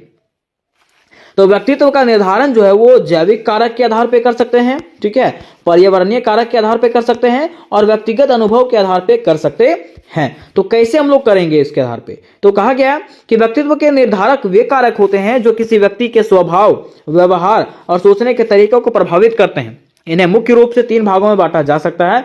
पहला है जैविक कारक। क्या है, जैविक कारक। क्या है कि वैसा व्यक्तित्व जो आपको जन्म से मिला हो, जन्म से जुड़ा हो, जैसे कि अनुवांशिकता, जो माता पिता से मिलने वाला गुण होता है, ठीक है, उसको हम लोग क्या कहते हैं, जैविक कारक के अंतर्गत में ये आता है, अनुवांशिकता गुण कहते हैं उसको। दूसरा, शरीर की बनावट, जैसे कद, वजन और रंग, ठीक है, ये आपका व्यक्तित्व है और ये जैविक कारक है। तीसरा कह रहा मस्तिष्क और हार्मोन का प्रभाव, ये सब जो है ना हमारे जैविक कारक के अंतर्गत में आते हैं और इसके अंतर्गत में हमारा व्यक्तित्व प्रभावित होता है। दूसरा कह रहा कि पर्यावरणीय कारक। क्या है पर्यावरणीय कारक, मीन्स कह रहा है कि ये हमारे आसपास के माहौल से जुड़े हुए होते हैं, जैसे कि परिवार का माहौल, जैसा परिवार का माहौल होता है वैसे लोग ढल जाते हैं। वह कह रहा है कि माता पिता का व्यवहार और रिश्तेदारों का असर, है ना, सुबह पे समाज और संस्कृति, जिस समाज में व्यक्ति रहता है उसकी परंपराएं और रीति रिवाज को अपनाता है, ठीक है। तो ये जो है इसका व्यक्तित्व पर प्रभावित करता है, इसका आलेखन करता है, इससे जुड़ा हुआ है ना। फिर कह रहा शिक्षा और दोस्त, लोग जैसे स्कूल में पढ़ते हैं, जैसे दोस्तों के प्रभाव में रहते हैं, ठीक है, उसी प्रकार से वो बन जाते हैं, तो उसका व्यक्तित्व भी उसी प्रकार से हो जाता है। फिर तीसरा यहाँ पे है व्यक्तिगत अनुभव। क्या है व्यक्तिगत अनुभव, मीन्स कहा गया कि ये व्यक्ति की जिंदगी में होने वाले घटनाओं और अनुभव से जुड़े हुए होते हैं। ये क्या होता है, व्यक्ति के जिंदगी में होने वाले घटनाओं और अनुभवों से जुड़े हुए होते हैं, जैसे कि बचपन का अनुभव।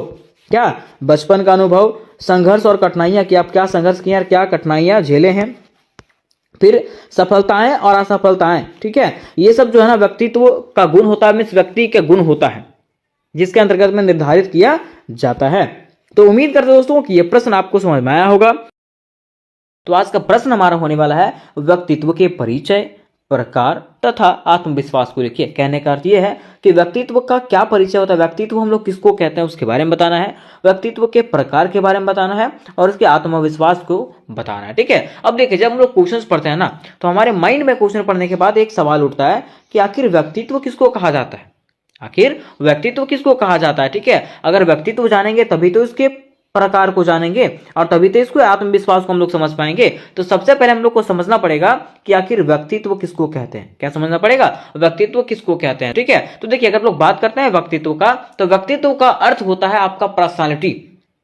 व्यक्तित्व का अर्थ क्या होता है? आपका पर्सनालिटी मीन्स आपका बाहरी वेशभूषा, आपका बोलने का तरीका कैसा है, आपका वेशभूषा कैसा है, आपका व्यवहार कैसा है, ठीक है, आपका रंग रूप कैसा है, इसी को हम लोग क्या कहते हैं? व्यक्तित्व कहते हैं। क्या कहते हैं? व्यक्तित्व। कहीं आप लोग देखे होंगे, ठीक है, जब कोई व्यक्ति शारीरिक रूप से फिट रहता है, उसका वेशभूषा सही रहता है, उसका व्यवहार सही रहता है, ठीक है, तो हम लोग बोलते हैं वाओ व्हाट अ पर्सनालिटी। क्या बोलते हैं? Wow what a personality. कब? जब उसका शारीरिक संरचना सही रहता है, वेशभूषा सही रहता है, उसका लंबाई चौड़ाई सही रहता है, रंग रूप सही रहता है, उसका व्यवहार सही रहता है, तो हम लोग बोलते हैं वाओ व्हाट अ पर्सनालिटी। ठीक है, उसको देख करके हम लोग बोलते हैं, है ना। देखिए हमारा समाज ऐसा है ना, जहां पे लोग कहते हैं, बस लोग कहते हैं कि लोगों को जो है ना उसके कपड़े से, उसके वेशभूषा से जज नहीं किया जाता। ठीक है, लेकिन ये सच्चाई है कि लोगों को उसके कपड़े से, उसके वेशभूषा से हमेशा जज किया गया है। ठीक है, आपको आपके कपड़े के आधार पर जज किया जाएगा, आपके पर्सनालिटी के आधार पर जज किया जाएगा, आपके रंग रूप के अनुसार से आपको जज किया जाएगा। ठीक है, तो ये हमारी दुनिया का संरचना है, लेकिन लोग इसको मानता नहीं है। लोग कहता है कि नहीं ऐसा होता नहीं है, लेकिन सच्चाई यही है कि ऐसा होता है ना। अब देखिए बात यहां पे आता है व्यक्तित्व का परिचय, क्योंकि क्वेश्चन में पूछा था कि व्यक्तित्व के परिचय को बताइए। ठीक है, तो लिखेंगे प्रकार से कि व्यक्तित्व को अंग्रेजी में पर्सनालिटी कहते हैं। व्यक्तित्व को अंग्रेजी में क्या कहते हैं? पर्सनालिटी कहते हैं, जिसका उत्पत्ति लैटिन भाषा के पर्सोना से हुआ है। इसका उत्पत्ति कहां से हुआ है? लैटिन भाषा के पर्सोना से। आपको कोई पूछेगा कि व्यक्तित्व को अंग्रेजी में क्या कहते हैं, तो पर्सनालिटी कहते हैं, जिसका उत्पत्ति कहां से हुआ? तो लैटिन भाषा के पर्सोना से हुआ।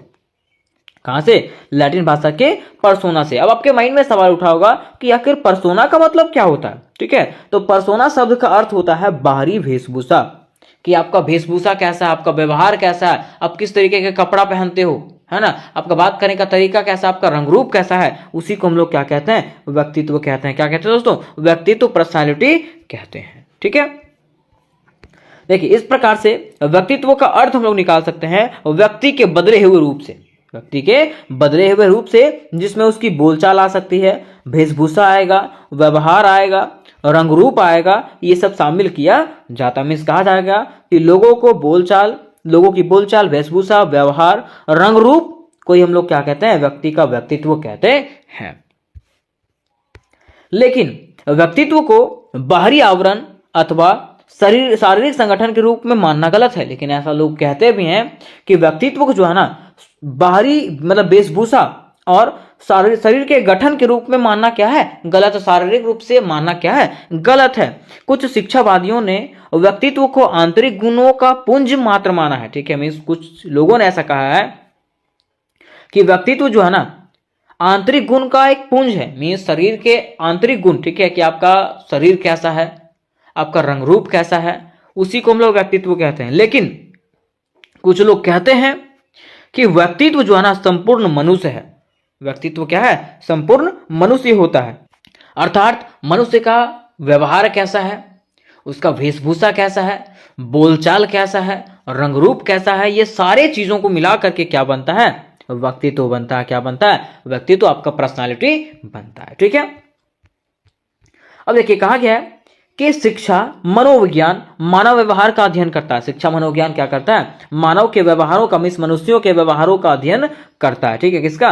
मनुष्यों के व्यवहार का अध्ययन करता है। और इस विचारधारा के अनुसार व्यवहार व्यक्ति की अभिव्यक्ति है। मीन्स इसके अनुसार से कहा गया है कि व्यवहार जो है ना व्यक्तियों की अभिव्यक्ति होती है, क्योंकि जो व्यक्ति जैसा करेगा, जैसा व्यवहार करेगा, वैसा ही उसका व्यक्तित्व प्रकट होगा। मीन्स कहा गया, मान लीजिए अगर आप गुस्से से बात करोगे तो उसको पता चलेगा नहीं ये गुस्सैला इंसान है।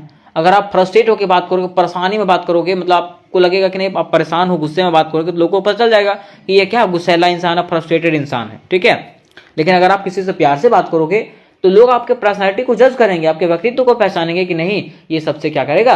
प्यार से बात करता, आदर से बात करता। वही कहा गया कि जो व्यक्ति जैसा व्यवहार करेगा वैसा ही उसका व्यक्तित्व दिखाई देता है। अब देखिए बातें यहां पे आती है व्यक्तित्व के परिभाषाएं का। किसका? व्यक्तित्व के परिभाषाएं का। लेकिन इसके पहले मैं आपको फिर से बता देना चाहता हूं कि अगर आप लोग दोस्तों शेक पेपर पर्सनालिटी डेवलपमेंट का तैयारी कर रहे हो तो इसकी कुछ VVI क्वेश्चन करवा दिए गए हैं, और जो क्वेश्चन नहीं करवाए गए हैं वो क्वेश्चन जल्द ही आपको करवा दिए जाएंगे। तो आपको क्या करना है, मेरे चैनल से जुड़ जाना। डिस्क्रिप्शन बॉक्स में VVI क्वेश्चन का लिंक दिया हुआ है, वहां से आप लोग VVI क्वेश्चन को देख सकते हो। ठीक है, अब देखिए वुडवर्ड्स के अनुसार वुडवर्ड्स ने क्या कहा है, तो व्यक्तित्व की परिभाषा देते हुए कहा है कि व्यक्तित्व व्यक्ति के व्यवहार के समस्त गुणों को कहते हैं। व्यक्तित्व किसको कहते हैं, व्यक्ति के व्यवहार के समस्त गुण, कि आखिर व्यक्ति किस प्रकार के व्यवहार करता है, कैसा उसका वेशभूषा है, उसी के गुण को हम लोग क्या कहते हैं, व्यक्तित्व कहते हैं। क्या कहते हैं, व्यक्तित्व। ये किसने कहा है, तो वुडवर्थ ने कहा है। किसने, वुडवर्थ ने कहा है। अब देखिए दूसरा आता है यहाँ पे ग्रीन लीफ के अनुसार से। किसने, ग्रीन लीफ के अनुसार से इन्होंने कहते हैं कि आपका व्यक्तित्व प्रधानतः 4 बातों से निर्धारित होता है। ठीक है, मीन्स आपका व्यक्तित्व जो है ना प्रमुख रूप से 4 बातों से निर्धारित होता है। पहला, आप किस प्रकार से देखते हैं, किस प्रकार से आप अनुभव करते हैं। दूसरा, ठीक है, तीसरा है कि आप क्या कहते हैं, और चौथा आप क्या करते हैं। ये सब चीज को मिला करके आपका पर्सनैलिटी बनता है। ठीक है, कि आप लोगों को कैसे देखते हैं, किस प्रकार से आप अनुभव करते हैं, ठीक है, आप क्या कहते हैं और आप क्या करते हैं, ये सब मिला करके आपका पर्सनालिटी बनता है। क्या बनता है, पर्सनालिटी मीन्स आपका व्यक्तित्व बनता है। ठीक है, अब देखिए बातें यहां पे आती है व्यक्तित्व के प्रकार का। किसका, व्यक्तित्व के प्रकार का। तो कहा जाता है कि प्रारंभ से ही मानव समाज में देखा गया है कि हम विभिन्न व्यक्तियों को किसी ना किसी श्रेणी में विभाजित करके देखते हैं। मीन्स प्रारंभ से ही, जब से हमारी पृथ्वी का शुरुआत हुआ है तब से मनुष्यों को किसी ना किसी श्रेणी में बांट दिया जाता है, और यह जो है अत्यधिक प्रचलित प्रथा रही है। ठीक है, और ये एक प्रथा के जैसा है, सबको अलग अलग भागों में जाति के आधार पर, धर्म के आधार पर बांटा गया है ना। और मानव को अच्छा, बुरा, साधु, पापी, सच्चा, झूठा आदि अनेक विशेषण लगा करके विभिन्न पात्रों का किसी ना किसी श्रेणी में रख दिया जाता है। मीन्स कहा गया है, लोगों को कहा जाता है कि नहीं तुम अच्छा हो, तुम बुरा हो, साधु हो, पापी हो, सच्चा हो, ऐसे करके जो है ना लोगों को अलग अलग भागों में बांटा जाता है, अलग अलग श्रेणियों में बांट दिया जाता है। ठीक है, कहा गया कि मुख्यतः व्यक्तित्व को 3 भागों में बांटा गया, और मुख्य रूप से व्यक्तित्व को जो है ना 3 भागों में बांटा गया है, जिसका विस्तृत वर्णन निम्नलिखित रूपों में दिया गया है। ठीक है, तो पहला इसका जो प्रकार है वो क्या है, अंतर्मुखी व्यक्तित्व। क्या है, अंतर्मुखी व्यक्तित्व। अब पूछेगा, आपके माइंड में सवाल आया होगा कि आखिर अंतर्मुखी व्यक्तित्व का मतलब क्या होता है ना। तो वैसा व्यक्ति जो एकांत प्रिय हो, मीन्स अकेला रहना चाहता हो, चुपचाप रहने वाला व्यक्ति जो किसी से ज्यादा बात ना करता हो, ठीक है, अपने मित्रों की संख्या कम रखने वाला, जिसके ज्यादा मित्र ना हो, अपने काम से काम रखने वाला, तथा सहयोग और सामाजिकता की भावना का अभाव, जिसके अंदर सहयोग नाम की चीज नहीं है और सामाजिकता से की भावना नहीं है, समाज का भावना नहीं है, उसी को हम लोग क्या कहते हैं, अंतर्मुखी व्यक्तित्व वाला व्यक्ति कहते हैं। मीन्स जो व्यक्ति चुपचाप रहता है, ठीक है, जो अकेले रहना चाहता है, जिसकी मित्र नहीं है, जिसके पास कम मित्र हैं, ठीक है, जो अपने काम से काम मतलब रखता है, उसी को हम लोग क्या कहते हैं, अंतर्मुखी व्यक्तित्व वाला व्यक्ति कहते हैं। मीन्स अपना देखने वाला, है ना।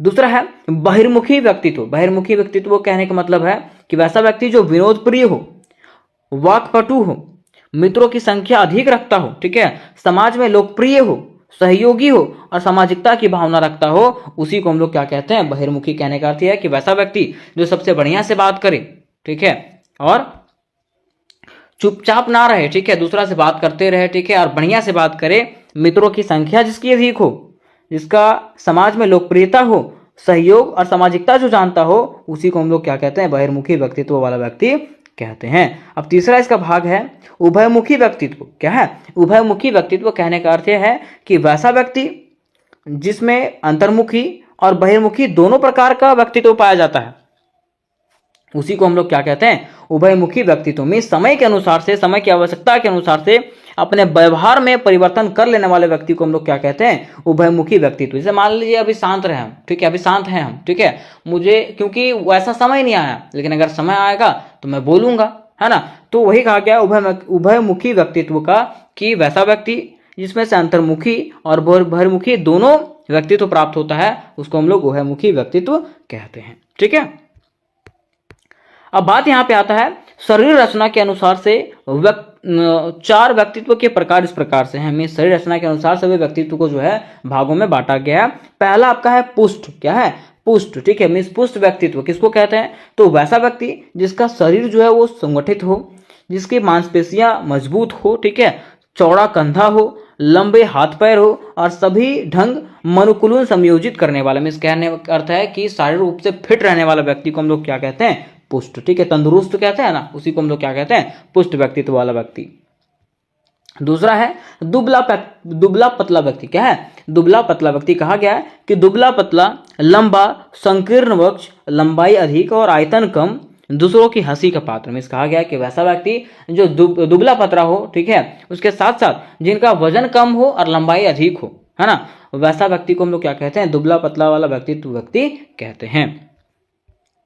तीसरा है धनत्वक। क्या है? धनत्वक कहने का अर्थ है कि जिनका कद छोटा होता है, ठीक है, जो लंबाई में छोटे रहते हैं और मोटे रहते हैं, ठीक है, जिनका कभी देखे होंगे कि माथा बड़ा हो गया, किसी का नाक बड़ा हो गया, किसी का हाथ पैर छोटा रह गया, ठीक है, किसी का गोलाकार कंधा है, इस प्रकार के व्यक्ति को हम लोग क्या कहते हैं? धनत्वक व्यक्तित्व वाला व्यक्ति कहते हैं।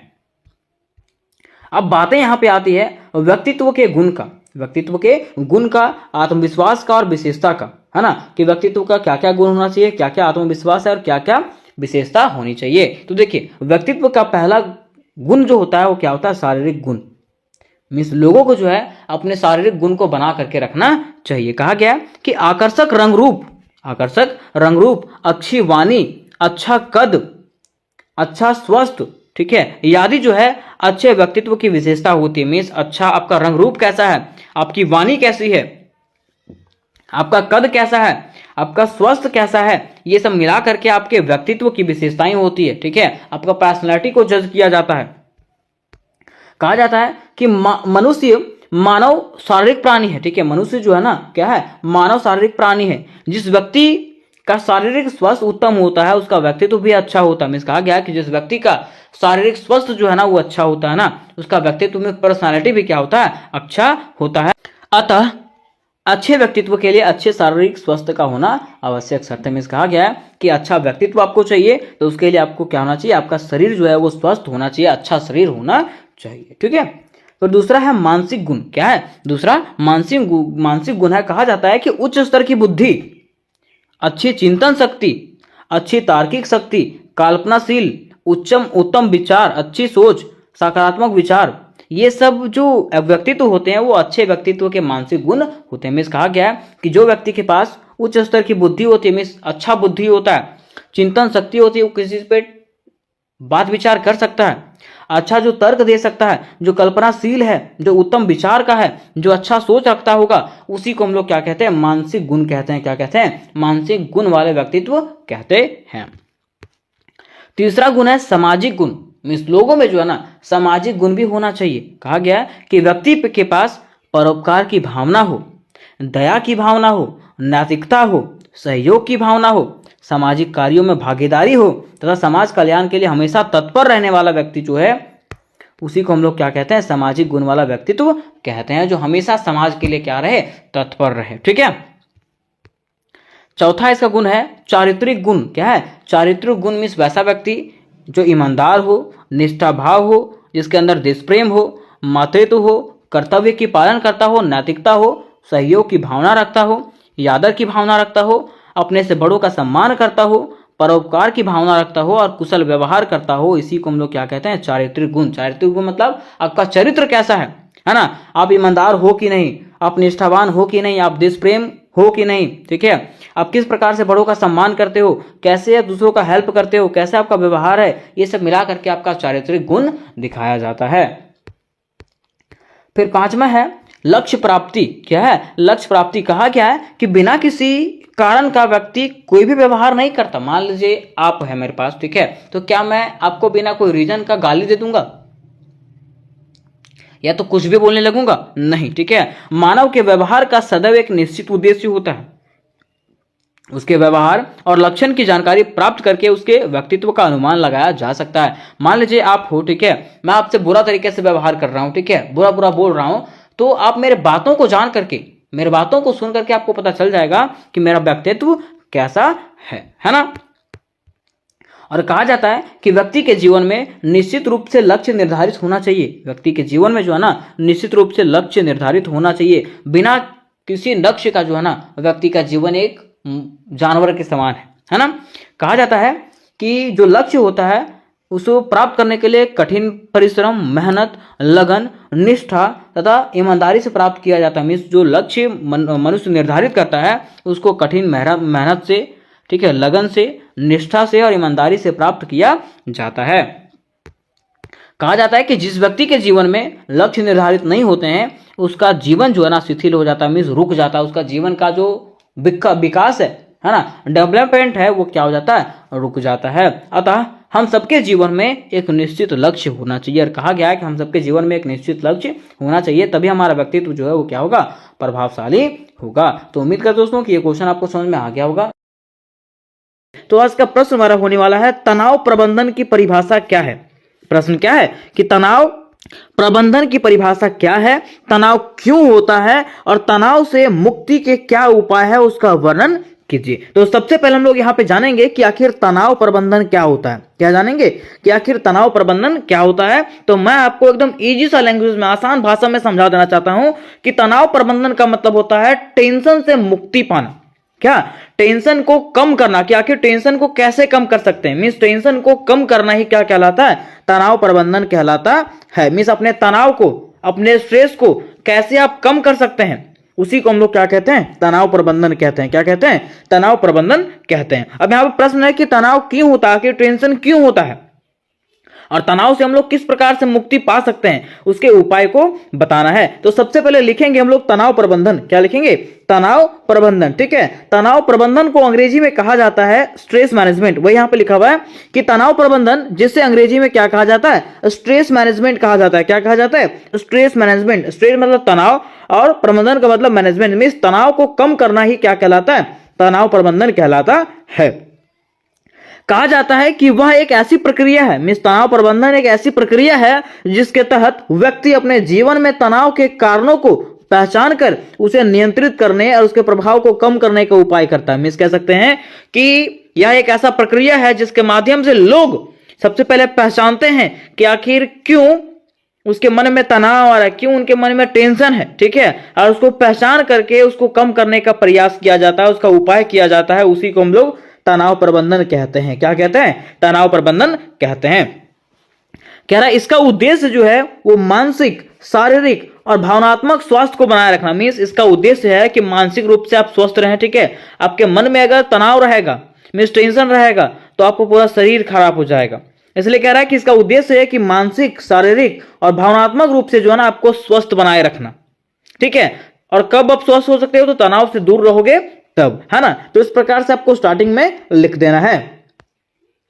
अब यहां पे हमारा क्वेश्चन में कहा था कि तनाव प्रबंधन की परिभाषा बताइए। क्या बताइए, तनाव प्रबंधन की परिभाषा बताइए। तो लिखेंगे इस प्रकार से कि तनाव प्रबंधन वह प्रक्रिया है जिसमें व्यक्ति अपनी सोच, व्यवहार और जीवन शैली में सकारात्मक बदलाव करके तनाव को नियंत्रित करने में और मानसिक शांति प्राप्त करने के लिए प्रयास करता है। हम कह सकते हैं कि तनाव प्रबंधन वह प्रक्रिया होता है जिसके तहत व्यक्ति क्या करता है, अपने सोच को सुधारता है, अपने व्यवहार को और जीवन शैली को जो है ना सुधारता है, बदलाव करता है, जिससे उसका मन जो है वो टेंशन से मुक्त हो जाता है। ठीक है, और उसका जब मन टेंशन से मुक्त होता है तो उसको क्या मिलता है, शांति मिलता है। इसी को हम लोग क्या कहते हैं, तनाव प्रबंधन कहते हैं। क्या कहते हैं दोस्तों, तनाव प्रबंधन कहते हैं। फिर देखिए दूसरा यहां पे कह सकते हैं कि तनाव प्रबंधन का मतलब है ऐसी तकनीकें या तो तरीका जिसका उपयोग करके तनाव को नियंत्रित किया जा सकते। मीन्स कह सकते हैं कि तनाव प्रबंधन का मतलब है ऐसी तकनीकें तथा तरीकों का उपयोग करना जो तनाव को नियंत्रित करने, कम करने और पूरी तरीके से दूर करने में मदद करे। मीन्स कह सकते हैं कि यह जो एक ऐसी प्रक्रिया है जिसके माध्यम से हम लोग तनाव को, मीन्स टेंशन को क्या कर सकते हैं, नियंत्रित कर सकते हैं, रोक के रख सकते हैं, कम कर सकते हैं और पूरी तरीके से खत्म कर सकते हैं। उसे हम लोग क्या कहते हैं, तनाव प्रबंधन कहते हैं। कहा गया कि इसमें व्यक्ति अपने सोच, व्यवहार और जीवन शैली को इस तरह बदलता है कि वह तनावपूर्ण परिस्थितियों का सामना शांति और आत्मविश्वास के साथ कर सके। मीन्स कह रहा है कि टेंशन से दूर होने के लिए व्यक्ति अपने व्यवहार को और जीवन शैली को इस तरह से बदलता है ताकि वह जो है ना अपने तनाव से, अपने स्ट्रेस से जो है वो किसी भी तरीके से लड़ सके, मीन्स तनाव का सामना कर सके। ठीक है, आसान शब्दों में अगर हम लोग कहें तो कह सकते हैं कि तनाव प्रबंधन का मतलब है तनाव को समझना, टेंशन को समझना कि आखिर क्यों टेंशन है आपका, उसको शांत करना, ठीक है, उसको कम करना और अपने जीवन को संतुलित करके रखना ही क्या कहलाता है, तो तनाव प्रबंधन कहलाता है। इस प्रकार से आपको लिख देना है स्टार्टिंग में, है ना। अब देखिए क्वेश्चन में हमारा इस प्रकार से कहा था कि आखिर तनाव क्यों होता है, तनाव क्यों होता है उसके बारे में बताइए। तो कहा गया कि तनाव तब होता है जब हमारा मस्तिष्क मींस माइंड और शरीर जो है ना किसी समस्या, दबाव या चुनौती का सामना करता है। क्या कह रहा है कि तनाव मींस टेंशन हम लोग को तब होता है जब हमारा माइंड जो है ना किसी प्रकार की समस्या से जूझता है, ठीक है, किसी प्रकार के दबाव में आता है और किसी चुनौतियों का सामना करता है। तब जैसे मान लीजिए कल ही आपका एग्जाम है और आपने कुछ नहीं पढ़ा, ठीक है, तो आपके माइंड में प्रेशर बना रहेगा, यार कैसे पढ़ें, कैसे लिखेंगे, ठीक है, तो ये टेंशन एक प्रकार का क्या है, स्ट्रेस है। तो वही कह रहा है कि तनाव तब होता है जब हमारा मस्तिष्क जो है ना या तो शरीर किसी समस्या, दबाव या चुनौती का सामना करता है और हम इसे संभालने में कठिनाई महसूस करते हैं। कह रहा है कि इसके मुख्य कारण निम्नलिखित हो सकते हैं, इस तनाव के मुख्य कारण जो है निम्नलिखित हो सकता है। पहला, काम का दबाव। अगर आपके ऊपर काम का दबाव है, किसी चीज के काम के ऊपर मतलब काम का दबाव है तो आपके मन में क्या हो सकता है, स्ट्रेस हो सकता है, जैसे कि पढ़ाई का, नौकरी का दबाव, ठीक है, जिम्मेदारियों का बोझ का दबाव, ठीक है, ये सब दबाव रहेगा तो आपके मन में जो है ना स्ट्रेस बना रहेगा। दूसरा, आर्थिक समस्याएं। अगर आपके पास पैसे की कमी होगी या तो आपके ऊपर बहुत सारे कर्ज होंगे, है ना, तो आपको जो है क्या हो सकता है, तनाव हो सकता है, स्ट्रेस हो सकता है, टेंशन हो सकती है।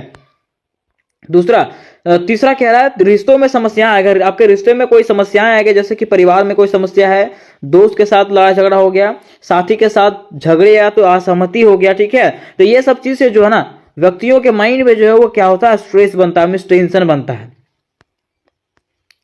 चौथा कह रहा है स्वास्थ्य समस्या। मान लीजिए आपका तबीयत जो है बहुत दिनों से खराब है, क्या है, बहुत दिनों से खराब है, ठीक है, तो उससे भी टेंशन रहेगा। कह रहा बीमारी, चोट या शरीर में कमजोरी, ये सब से जो है ना व्यक्ति के मन में स्ट्रेस बना हुआ रहता है, ठीक है, कि आखिर कब ये ठीक होगा, कैसे ठीक होगा, हर चीज आपके माइंड में चलता रहता है।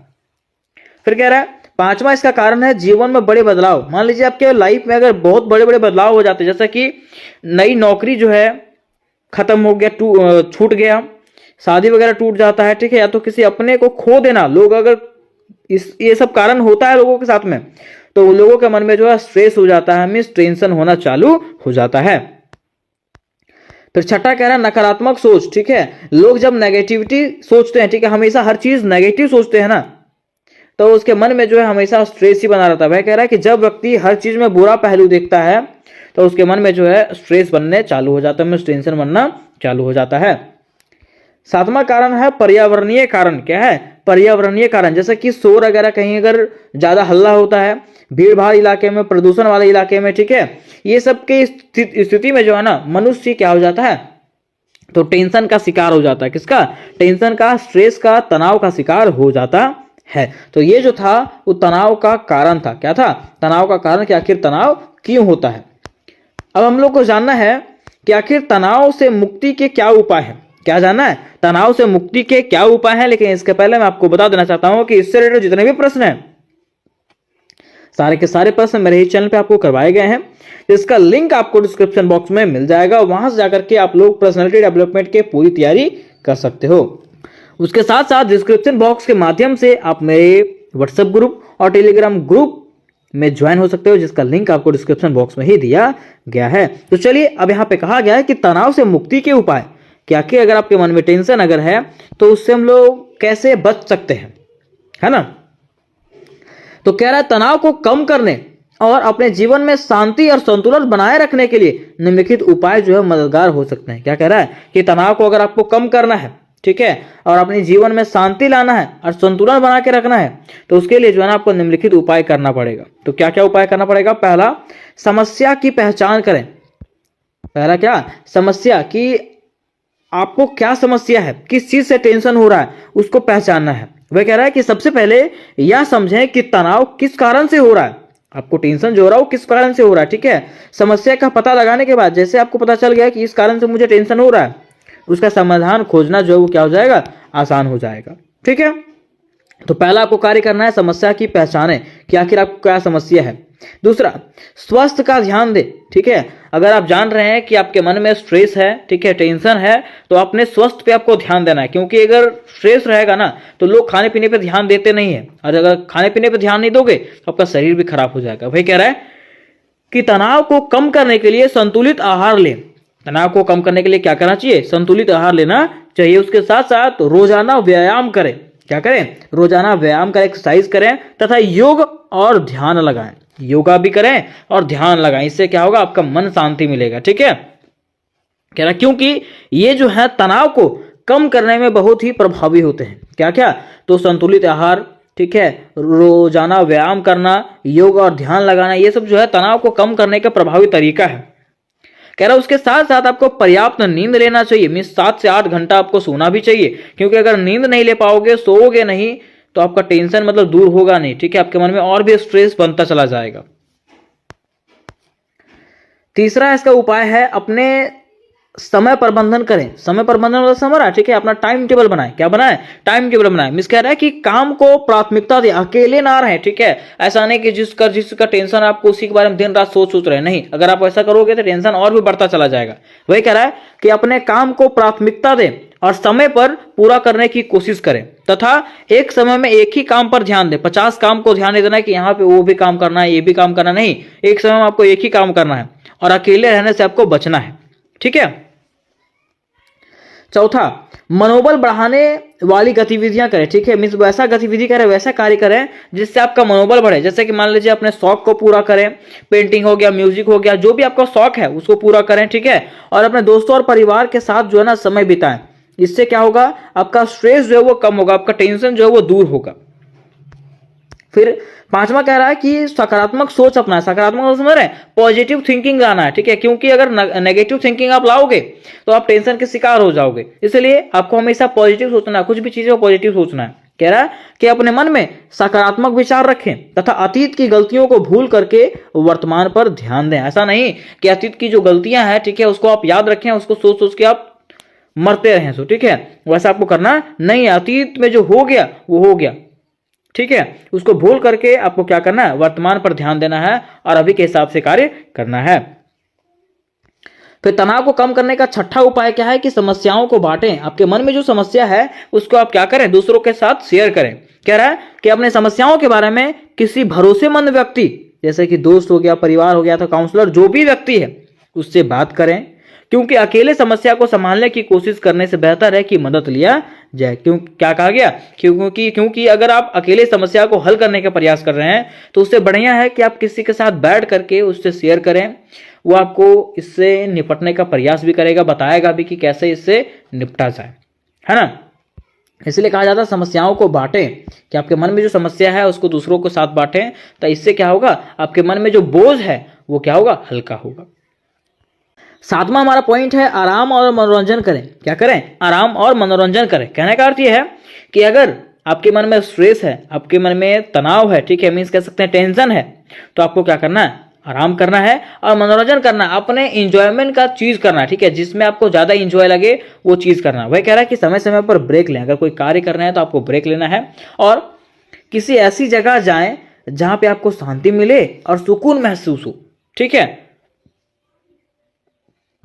फिर आठवां उपाय है, ध्यान और प्राणायाम करें। क्या करें? ध्यान और प्राणायाम करें। कह रहा है कि नियमित ध्यान और प्राणायाम से, अगर आप ध्यान लगाते हैं और प्राणायाम करते हैं ना, तो इससे जो हमारा मन को क्या मिलता है? शांति मिलता है। इस प्रकार से हम लोग तनाव से राहत प्राप्त कर सकते हैं। ठीक है। फिर कह रहा है गहरी सांस लेने की तकनीकें अपनाएं। ठीक है, मीन्स गहरी सांस लेने से क्या होता है? हम लोगों को अंदर से शांति मिलती है ना। तो ये सब तकनीक को अपनाना है। फिर नौवां में कह रहा है दवाई या तो चिकित्सीय मदद। मीन्स यदि तनाव अगर बढ़ जाता है, ज्यादा बढ़ जाता है, ठीक है, तो आप क्या कर सकते हो? काउंसलर से कंसल्ट कर सकते हो। मीन्स जो व्यक्ति होते हैं, मनोचिकित्सक जो होते हैं, उससे आप कांटेक्ट कर सकते हो। वो आपके तनाव को क्या करेगा? समझेगा और उसको दूर करने के उपायों को आपको बताएगा। वही कह रहा है कि यदि तनाव बढ़ जाए और आप इसे खुद नियंत्रित नहीं कर पा रहे हो तो आपको मनोचिकित्सक की मदद लेना चाहिए। कभी कभी विशेषज्ञ की सलाह लेना भी जरूरी हो सकता है। इससे आपका तनाव जो है वो कम हो जाएगा। तो ये जो हमारा था, इससे हमारा तनाव जो है वो क्या हो सकता है? कम हो सकता है। ये उपाय थे। अब अंत में हम लोग को लिखना है निष्कर्ष। क्या लिखना है? निष्कर्ष। और निष्कर्ष में आपको लिखना है कि जो आपको ऊपर में समझ में आया कि तनाव को पूरी तरीके से खत्म करना संभव नहीं है।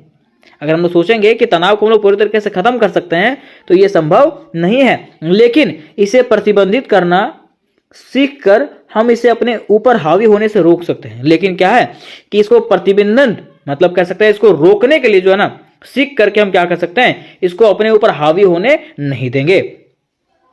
कह रहा नियमित अभ्यास, सकारात्मक सोच और समस्याओं का समाधान खोजने की प्रवृत्ति से हम तनाव मुक्त और खुशहाल जीवन जी सकते हैं। ठीक है, मान लीजिए अगर हम लोग तनाव से बचने के उपाय जान जाएंगे, ठीक है, अगर हमारे मन में हमेशा पॉजिटिव थिंकिंग रहेगा, है ना, और समस्याओं से समाधान करने का तरीका हम लोग सीख जाएंगे ना, तो इससे हम जो है क्या हो जाएंगे, स्ट्रेस मुक्त हो जाएंगे, में इस तनाव से मुक्त हो जाएंगे और खुशहाल जीवन को जी सकेंगे। तो उम्मीद करते दोस्तों कि ये प्रश्न आपको समझ में आया होगा। तो प्रश्न हमारा आज का होने वाला है, लक्ष्य निर्धारण की अवधारणा के महत्व और प्रकारों को लिखें। क्वेश्चन क्या है कि लक्ष्य निर्धारण की अवधारणा और इसके महत्व और प्रकार को लिखें कि आखिर लक्ष्य निर्धारण किसको कहते हैं, इसके क्या क्या महत्व होते हैं और क्या क्या प्रकार होते हैं, उसके बारे में बताना है। ठीक है, देखिए मान लीजिए अगर ये क्वेश्चन आपको इंग्लिश में पूछे तो इंग्लिश में इस प्रकार से पूछेगा कि right the importance and types of concept of goal setting, है ना, कि लक्ष्य निर्धारण किसको कहते हैं, इसके क्या क्या महत्व होता है, क्या क्या प्रकार होता है। तो चलिए दोस्तों, सबसे पहले लोग ये जानते हैं कि आखिर लक्ष्य निर्धारण क्या होता है। ठीक है, तो देखिए अगर हम लोग बात करते हैं लक्ष्य निर्धारण का, तो लक्ष्य निर्धारण का मतलब होता है वैसा प्रक्रिया जिसके माध्यम से आप तय करते हैं कि आपको अपने जीवन में करना क्या है। जैसे मान लीजिए कोई लेबर है, अगर वो काम कर रहा है, ठीक है, तो उसका लक्ष्य क्या है, पैसा कमाना, है ना। आप पढ़ रहे हो, ठीक है, तो आपका भी कुछ लक्ष्य होगा। जैसे मान लीजिए अभी आप एग्जामिनेशन के समय पढ़ रहे हैं, ठीक है, तो आपका लक्ष्य होगा कि मुझे कैसे भी करके एग्जाम पास करना है। ठीक है, और अगर विद्यार्थी अगर पढ़ता है, ठीक है, जैसे मान लीजिए कॉम्पिटेटिव एग्जामिनेशन का तैयारी कर रहा है, वो एकदम शुरू से मेहनत कर रहा है, तो उसका कोई ना कोई लक्ष्य होगा। जैसा कि उसका लक्ष्य होता है कि मुझे डॉक्टर बनना है, टीचर बनना है ना, कोई एग्जामिनेशन निकालना, सरकारी जॉब निकालना है। ठीक है, तो वही कहा गया कि लक्ष्य निर्धारण, तो लक्ष्य निर्धारण एक ऐसा प्रक्रिया होता है जिसके माध्यम से आप तय करते हैं, ठीक है, कि आपको अपने जीवन में करना क्या है ना, और उसी के अनुरूप आप क्या करते हैं, कार्य करना चालू कर देते हैं। उसी को हम लोग लक्ष्य निर्धारण कहते हैं। क्या कहते हैं? लक्ष्य निर्धारण कहते हैं। देखिए कहा गया कि लक्ष्य निर्धारण एक ऐसी प्रक्रिया है जिसमें आप तय करते हैं कि आप अपने जीवन में क्या हासिल करना चाहते हैं। आप क्या तय करते हैं कि आप अपने जीवन में हासिल क्या करना चाहते हैं और उस लक्ष्य तक कैसे पहुंचे, है ना, इस पर एक योजना बनाते हैं। उसी को हम लोग क्या कहते हैं, लक्ष्य निर्धारण कहते हैं। मीन्स ऐसा प्रक्रिया जिसके माध्यम से आप अपने जीवन में जो चीज करना चाहते हो उसके लिए एक लक्ष्य बनाते हैं, है ना, एक रूटीन बनाते हैं और उसके लिए योजना तैयार करते हैं। उसी को हम लोग लक्ष्य निर्धारण कहते हैं। अब देखिए बताया गया है कि इसमें उद्देश्यों की पहचान करना, इसमें जो है ना उद्देश्यों की पहचान करना कि आखिर आप जो कार्य कर रहे हो उसका क्या उद्देश्य है। ठीक है, जैसे मैंने बताया था ना कि कोई लेबर अगर काम कर रहा है तो उसका उद्देश्य है कि मुझे क्या करना है, पैसा कमाना। ठीक है, आप अभी पढ़ रहे हो, ठीक है, एग्जामिनेशन के समय पढ़ रहे हो, तो आपका एक ही उद्देश्य है, आपका एक ही लक्ष्य है कि मुझे क्या करना है, कैसे भी करके ये एग्जामिनेशन पास करना है ना। तो वह कहा गया कि इसमें उद्देश्यों की पहचान करना, लक्ष्य निर्धारण करना और उन लक्ष्यों को प्राप्त करने में आपकी प्रगति का मूल्यांकन करना शामिल है। कि मान लीजिए आप लक्ष्य का उद्देश्य जान रहे हो, ठीक है, कि आपको ये चीज, इसका उद्देश्य क्या है ना, उसके लिए आप लक्ष्य भी निर्धारित कर रहे हो, ठीक है, और लक्ष्य को प्राप्त करने के लिए आप अपना प्रगति भी मूल्यांकन कर रहे हो कि मैं जिस तरह से पढ़ रहा हूं क्या मुझे ये प्राप्त होगा कि नहीं होगा। फिर कहा गया कि सभी मनुष्य के लिए जीवन में लक्ष्य क्या होना क्या है, अनिवार्य है। मीन्स कहा गया है कि कोई भी अगर मनुष्य की बात करें तो मनुष्य के जीवन में जो है ना लक्ष्य क्या होना क्या है, अनिवार्य है। बिना लक्ष्य का एक मनुष्य जो है वो जानवर के समान है। ठीक है, कहा जाता है कि लक्ष्य विहीन मनुष्य पशु के समान विचरण करता है। मीन्स लक्ष्य विहीन मनुष्य जो होता है, जिसके पास लक्ष्य नहीं होता है, जिसके पास एम नहीं होता है, कोई गोल नहीं होता है, वह जो है ना पशुओं के समान जो है भटकते रहता है, पशुओं के समान भटकते रहता है। ठीक है, वो भटकते रहता है, उसका कोई लक्ष्य ही नहीं है। आज यहाँ काम किया तो वो कल वहां काम किया, परसों वहां काम किया, परसों यहाँ काम किया, मतलब उसका कोई गोल नहीं है कि मुझे यही चीज करना है ना। कहा जाता है कि वह परिश्रम तो करता है, मान लीजिए जो व्यक्ति है वो परिश्रम तो करता है, परंतु उसका परिश्रम उसे ऊंचाई तक नहीं ले जाता। जैसे मान लीजिए एक लेबर है, ठीक है, वो रोज मेहनत कर रहा है, रोज मेहनत कर रहा है, लेकिन उसको बस पैसे ही प्राप्त हो रहे हैं, वो ऊंचाई पर जा रहा है क्या? नहीं जा रहा है। ठीक है, क्योंकि उसका परिश्रम का कोई उद्देश्य नहीं है। वो परिश्रम कर रहा है, बस बैल के जैसे खट रहा है, ठीक है, लेकिन उसका कोई उद्देश्य नहीं है ना। इसलिए प्रत्येक व्यक्ति को अपने लक्ष्य के अनुसार से कार्य करना चाहिए। इसलिए कहा जाता है कि प्रत्येक व्यक्ति के जीवन में क्या होना चाहिए? लक्ष्य होना चाहिए, कोई ना कोई गोल होना चाहिए, और उसको जो है उसी के अनुरूप कार्य करना चाहिए, उसी के अनुसार से कार्य करना चाहिए। ठीक है, अब देखिए लक्ष्य निर्धारण की परिभाषा। लक्ष्य निर्धारण की परिभाषा यहाँ पे कहा गया है कि लक्ष्य निर्धारण जीवन की सबसे महत्वपूर्ण हिस्सा है। अगर लक्ष्य निर्धारण की बात करें तो यह जो है ना हमारे जीवन का एक सबसे महत्वपूर्ण हिस्सा है, क्योंकि लक्ष्य के बिना मनुष्य कुछ प्राप्त कर सकता नहीं है। जब तक आपके जीवन में कोई लक्ष्य नहीं होगा ना, तब तक आप भटकते रहोगे। ठीक है, आपको कभी भी सटीक आपका जो गोल है वो प्राप्त कर पाओगे नहीं, कर पाओगे, है ना। कहा जाता है कि यह आपके द्वारा बनाई गई योजना और आपके कार्य है जो परिणाम लाते हैं। मिस लक्ष्य निर्धारण क्या है? तो यह आपके द्वारा बनाया गया योजना है और कार्य है जो क्या करता है? परिणाम लाता है। उसी को हम लोग लक्ष्य निर्धारण कहते हैं। क्या कहते हैं? लक्ष्य निर्धारण कहते हैं। ठीक है, ये किसने कहा है? तो ये किसने कहा है? जेम्स फ्लेमिंग ने। किसने? जेम्स फ्लेमिंग ने ये बातें कही है। ठीक है, अब बातें यहाँ पे आता है लक्ष्य निर्धारण का लाभ, कि मान लीजिए अगर आप लक्ष्य का निर्धारण करते हैं, कोई गोल प्राप्त कर लिए, कोई गोल आप बना लिए, है ना। जैसे मान लीजिए आप एक स्टूडेंट हैं, आप बचपन से गोल रखे होंगे कि नहीं यार मुझे टीचर बनना है, मुझे क्या बनना है? टीचर बनना है। तो उसी के अनुसार से आपको क्या करना पड़ेगा? कार्य करना पड़ेगा। तो वही कहा गया कि मान लीजिए आप कोई लक्ष्य का निर्धारण कर लिए, है ना, तो उसका क्या क्या लाभ होगा? ठीक है, क्या क्या विशेषता होगा? तो देखिए कहा क्या है कि अगर आप लक्ष्य का निर्धारण कर लिए तो उसमें सबसे ज्यादा आपका लाभ क्या होगा? तो लक्ष्य आपको ध्यान केंद्रित करने में मदद करता है। ठीक है, कि लक्ष्य जो चीज के बारे में आप सोच रहे हैं, ठीक है, अगर आप सोच रहे हैं कि मुझे शिक्षक ही बनना है, तो उस पर जो है ना आपका ध्यान केंद्रित करेगा और आप उस शिक्षक बनने के लिए भरसक प्रयास करोगे। तो वही कहा गया कि शरीर जो है ना मन का अनुसरण करता है। शरीर जो है किसका अनुसरण करता है? मन का अनुसरण करता है। जैसे जैसे मन उसको कहेगा वैसे वैसे शरीर कार्य करता है ना। इसलिए लक्ष्य आपको अपने समय और ऊर्जा पर ध्यान केंद्रित करने में मदद करता है। इसलिए लक्ष्य क्या करता है? आपको जो है ना अपने समय और ऊर्जा पर ध्यान केंद्रित करने में मदद करता है। जो आप सोचोगे वही आप प्राप्त करने की कोशिश करोगे।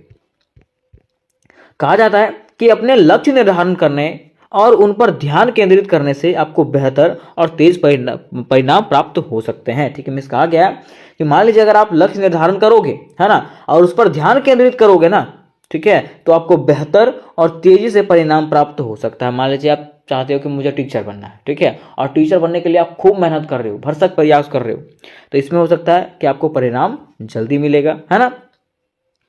कहा जाता है कि लक्ष्य वे इंजन होते हैं जो आपको एक दिशा और अनुसरण करने का मार्ग देता है। ठीक है, मीन्स लक्ष्य जो होता है दोस्तों, गोल जो होता है वो एक इंजन के समान होता है। जैसे ट्रेन में इंजन क्या करता है? उसको पूरा बोगी को खींचता है ना, वैसे लक्ष्य वह इंजन होता है जो आपको क्या करता है? एक दिशा प्रदान करता है कि आपको किधर जाना है ना, और अनुसरण करने का मार्ग देता है। ठीक है, कि आपको ये राह पर चलना चाहिए, तभी आप सफलता प्राप्त कर सकते हो। दूसरा है लक्ष्य प्रेरणा प्रदान करते हैं। ठीक है, लक्ष्य क्या करता है? प्रेरणा देता है, लोगों को प्रेरणा देता है, सीख देता है कि आप ये चीज करो तो करो। वही कहा गया कि लक्ष्य निर्धारण आपकी भागीदारी और प्रेरणा को बढ़ाते हैं। जब आपके लक्ष्य रोमांचक होते हैं तो आप कार्रवाई करने के लिए प्रेरित होते हैं, और जब आप अपने लक्ष्यों को प्राप्त करने के लाभों पर विचार करते हैं तो आप उन्हें वास्तविकता बनाने के लिए अधिक प्रतिबद्ध होते हैं। मिस कहा गया ना कि लक्ष्य निर्धारण जो है ना आपको क्या करता है? मिस वो चीज करने के लिए जो है ना प्रेरणा देता है कि आपको वो चीज करना है तो करना चाहिए। क्योंकि जब आप सोचोगे ना कि मैं टीचर बन जाऊंगी तो ये चीज होगा, मैं ये करूंगी वो करूंगी, ठीक है, तो आपको जो है ना उस चीज के लिए रुचि आएगी, और जब रुचि आएगी तो आप वो काम को और तेजी से करोगे। हो सकता है कि आप वो चीज को हासिल भी कर लो, है ना। तो वही करता है कि लक्ष्य जो है ना आपको प्रेरणा प्रदान करता है। ठीक है, देखिए यहां पे साइमन सिनेक ने कहा है, क्या कहा है कि जब लोग आर्थिक रूप से निवेश करते हैं तो वे प्रतिफल चाहते हैं। जैसे मान लीजिए कि मैंने कुछ पैसा लगाया, ठीक है, तो उसके बदले में कुछ चाहूंगा कि नहीं चाहूंगा? हाँ, तो वही कहा गया कि जब लोग आर्थिक रूप से निवेश करते हैं ना तो वे प्रतिफल चाहते हैं, और जब लोग भावनात्मक रूप से निवेश करते हैं तो वे योगदान करना चाहते हैं। ठीक है, मान लीजिए कोई व्यक्ति अगर पैसा लगाया तो वो चाहेगा कि उसके बदले मुझे सामान मिले, है ना। और कोई व्यक्ति अगर समय दे रहा है, ठीक है, उसके लिए रुचि रख रहा है, तो वो चाहेगा कि उसमें क्या करें, हम योगदान दें, है ना। तो ये किसने कहा है, साइमन सिनेक ने कहा है। ठीक है, अब देखिए इसका तीसरा जो लाभ है वो क्या है, लक्ष्य दिशा प्रदान करता है। लक्ष्य क्या करता है, हम लोगों को दिशा देता है कि आखिर हमारे जीवन का महत्व क्या है ना, हम लोगों को सफल होने के लिए क्या करना चाहिए, ये कौन बताता है हमको, लक्ष्य बताता है। ठीक है, कहा जाता है कि लक्ष्य आपको लक्ष्य प्राप्ति की दिशा में एक स्पष्ट रोड मैप, दिशा और मार्ग प्रदान करता है। ठीक है, मीन्स लक्ष्य जो होता है, गोल जो होता है, लक्ष्य निर्धारण जो होता है दोस्तों, वो क्या करता है, आपके जीवन के विशेषताओं के बारे में बताता है, आपको एक रोड दिखाता है कि इस रास्ते में अगर आप जाओगे ना तो आप क्या हो जाओगे, सफल हो जाओगे, है ना। कहा जाता है कि जब सही कार्य सही तरीके से किया जाता है तो लक्ष्य निर्धारण की प्रक्रिया लक्ष्य प्राप्ति के लिए एक स्पष्ट समय रेखा और माप प्रदान करती है। मीन्स कहा गया है कि जब सही कार्य, ठीक है, सही समय पे किया जाता है ना, तो वो सफलता जरूर प्राप्त होता है उसको। ठीक है, ये तीसरा विशेषता है, तीसरा लाभ है इसका। फिर देखिए इसके चौथे अगर लाभ की बात करें, चौथा लाभ है कि लक्ष्य उत्पादकता में सुधार करते हैं। लक्ष्य क्या करता है, उत्पादकता में सुधार करता है। उत्पादकता में सुधार कैसे करता है, तो कहा जाता है कि लक्ष्य जो है ना, रोजमर्रा के काम के विशिष्ट माप प्रदान करते हैं जिससे उत्पादकता में वृद्धि होती है। जैसे मान लीजिए आपका लक्ष्य है कि मैं टीचर बनूंगा, ठीक है, तो आप उसके अनुरूप कार्य करोगे, है ना। तो ये जो है ना वो चीज देखता है कि मान लीजिए आप जो लक्ष्य गोल हासिल करना चाहते हो उसके लिए आप उसके अनुरूप कार्य कर रहे हो कि नहीं कर रहे हो, ठीक है, और उसके अनुरूप आप कार्य करोगे तो सफलता आपको जरूर मिलेगी, है ना, उसका कोई ना कोई रिजल्ट जरूर आएगा। तो वही कहा गया कि लक्ष्य जो है ना रोजमर्रा के काम के विशिष्ट माप प्रदान करता है कि आप वो कार्य जो है सही से कर रहे हो कि नहीं कर रहे हो, जिससे उत्पादकता में वृद्धि होती है। मासिक, त्रैमासिक और वार्षिक लक्ष्य जो है ना आपको एक लक्ष्य और एक मापदंड देता है। ठीक है, जैसे मान लीजिए कि आपने गोल कर लिया, ठीक है, मतलब गोल बनाया कि मुझे क्या करना है, एक साल में जो है ये इंग्लिश का सिलेबस मुझे कंप्लीट कर देना है। ठीक है, तो आप प्रयास करोगे, भरसक प्रयास करोगे कि मुझे कैसे भी करके क्या करना है, एक साल में ये इंग्लिश खत्म करना है तो खत्म करना है। तो वही कहा गया कि यहाँ जो है मासिक भी हो सकता है, महीना में भी हो सकता है, त्रिमासिक 3 महीना भी हो सकता है, और वार्षिक भी हो सकता है, एक साल में भी हम कर सकते हैं ये चीज। ठीक है, जिससे आप एक विशेष समय सीमा में अपने प्रगति को ट्रैक कर सकते हो, जिससे जो है ना आप अपने समय सीमा में, ठीक है, जैसे 1 साल हो गया, 6 महीना हो गया, तो इसके आधार पे अपने प्रगति को देख सकते हो कि मैं कहां था और मैं अभी कहां तक पहुंचा हूं, किसके माध्यम से, लक्ष्य निर्धारण के माध्यम से।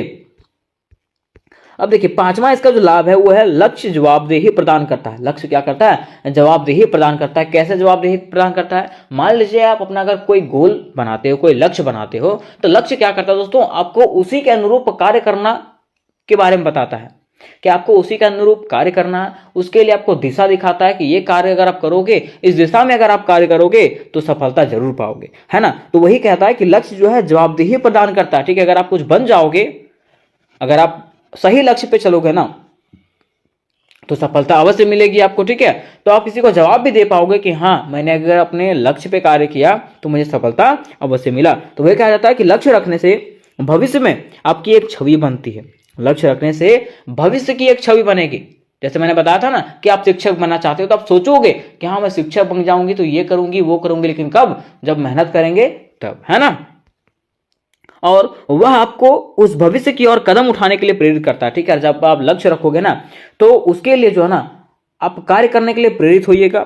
और लक्ष्य प्राप्त करने के साथ यह भावनात्मक जुड़ाव आपको दैनिक कार्यों के माध्यम से जवाबदेह बनाए रखता है। और लक्ष्य प्राप्त करने के साथ यह क्या करता है, आपके भावनाओं के साथ ये जुड़ता है ना, और आपको दैनिक कार्य में कार्य करने के माध्यम से आपको जवाबदेह देता है कि आप वो कार्य बढ़िया से कर रहे हो कि नहीं कर रहे हो। अगर आप कर रहे हो तो आप सफलता अवश्य प्राप्त करोगे। तो उम्मीद करते दोस्तों कि ये क्वेश्चन आपको समझ में आ गया होगा।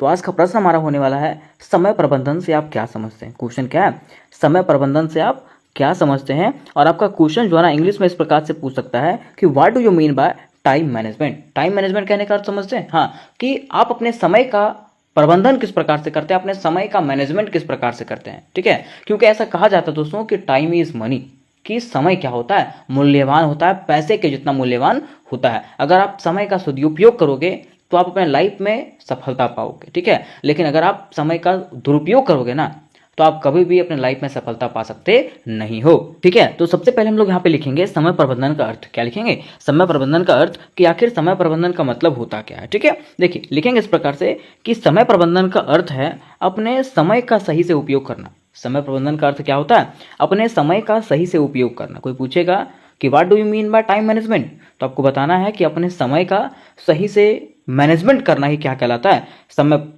प्रबंधन कहलाता है। ठीक है, कहा गया कि यह आपके जीवन के कार्य करने का एक तरीका है। समय प्रबंधन आपके जीवन में कार्य करने का एक तरीका है कि आप दिन भर में किस प्रकार से अपने समय का मैनेजमेंट करते हो। ठीक है, क्योंकि ऐसा कहा जाता है कि किसी भी क्षेत्र में सफलता हासिल करने के लिए अपने समय का सही से प्रबंधन करना अति आवश्यक है। अगर आप सफलता प्राप्त करना चाहते हो ना, तो समय का सही से उपयोग करना पड़ेगा। ठीक है, क्योंकि कहा जाता है बीता हुआ समय वापिस आता नहीं है, कि एक बार जो समय बीत जाता है वो समय दोबारा आता नहीं है। मान लीजिए आपका जो बचपन है, ठीक है, क्या वो फिर से आ सकता है? नहीं। आपका जो स्कूल वाला दिन था, क्या वो फिर से आ सकता है? नहीं। ठीक है, तो बीता हुआ समय जो है ना, वो वापस कभी जिंदगी में आता नहीं है। इसलिए अपने समय का सदुपयोग करें, और सदुपयोग करने से जो है आपको सफलता प्राप्त होगी।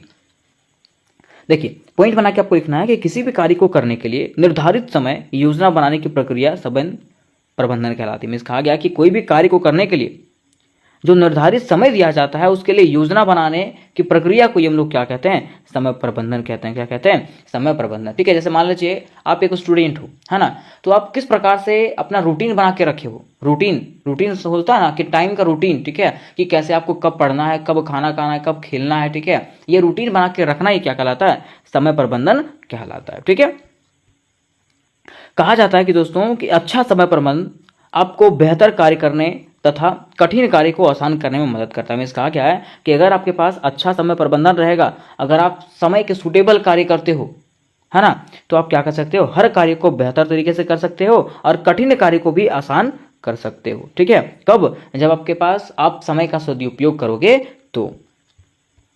आगे कहा जाता है कि हम लोग जानते हैं कि प्रत्येक व्यक्ति को 24 घंटा का ही समय मिलता है, और जो इस समय का उपयोग अच्छे से कर लेता है वह सफलता को अवश्य प्राप्त करता है। ऐसा कहा जाता है दोस्तों कि प्रत्येक व्यक्ति को 24 घंटा का ही समय प्राप्त होता है, लेकिन ये 24 घंटा का उपयोग जो व्यक्ति अच्छे से कर लेता है ना, वह सफलता की सीढ़ी को अवश्य प्राप्त करता है। मीन्स सफलता अवश्य प्राप्त करता है।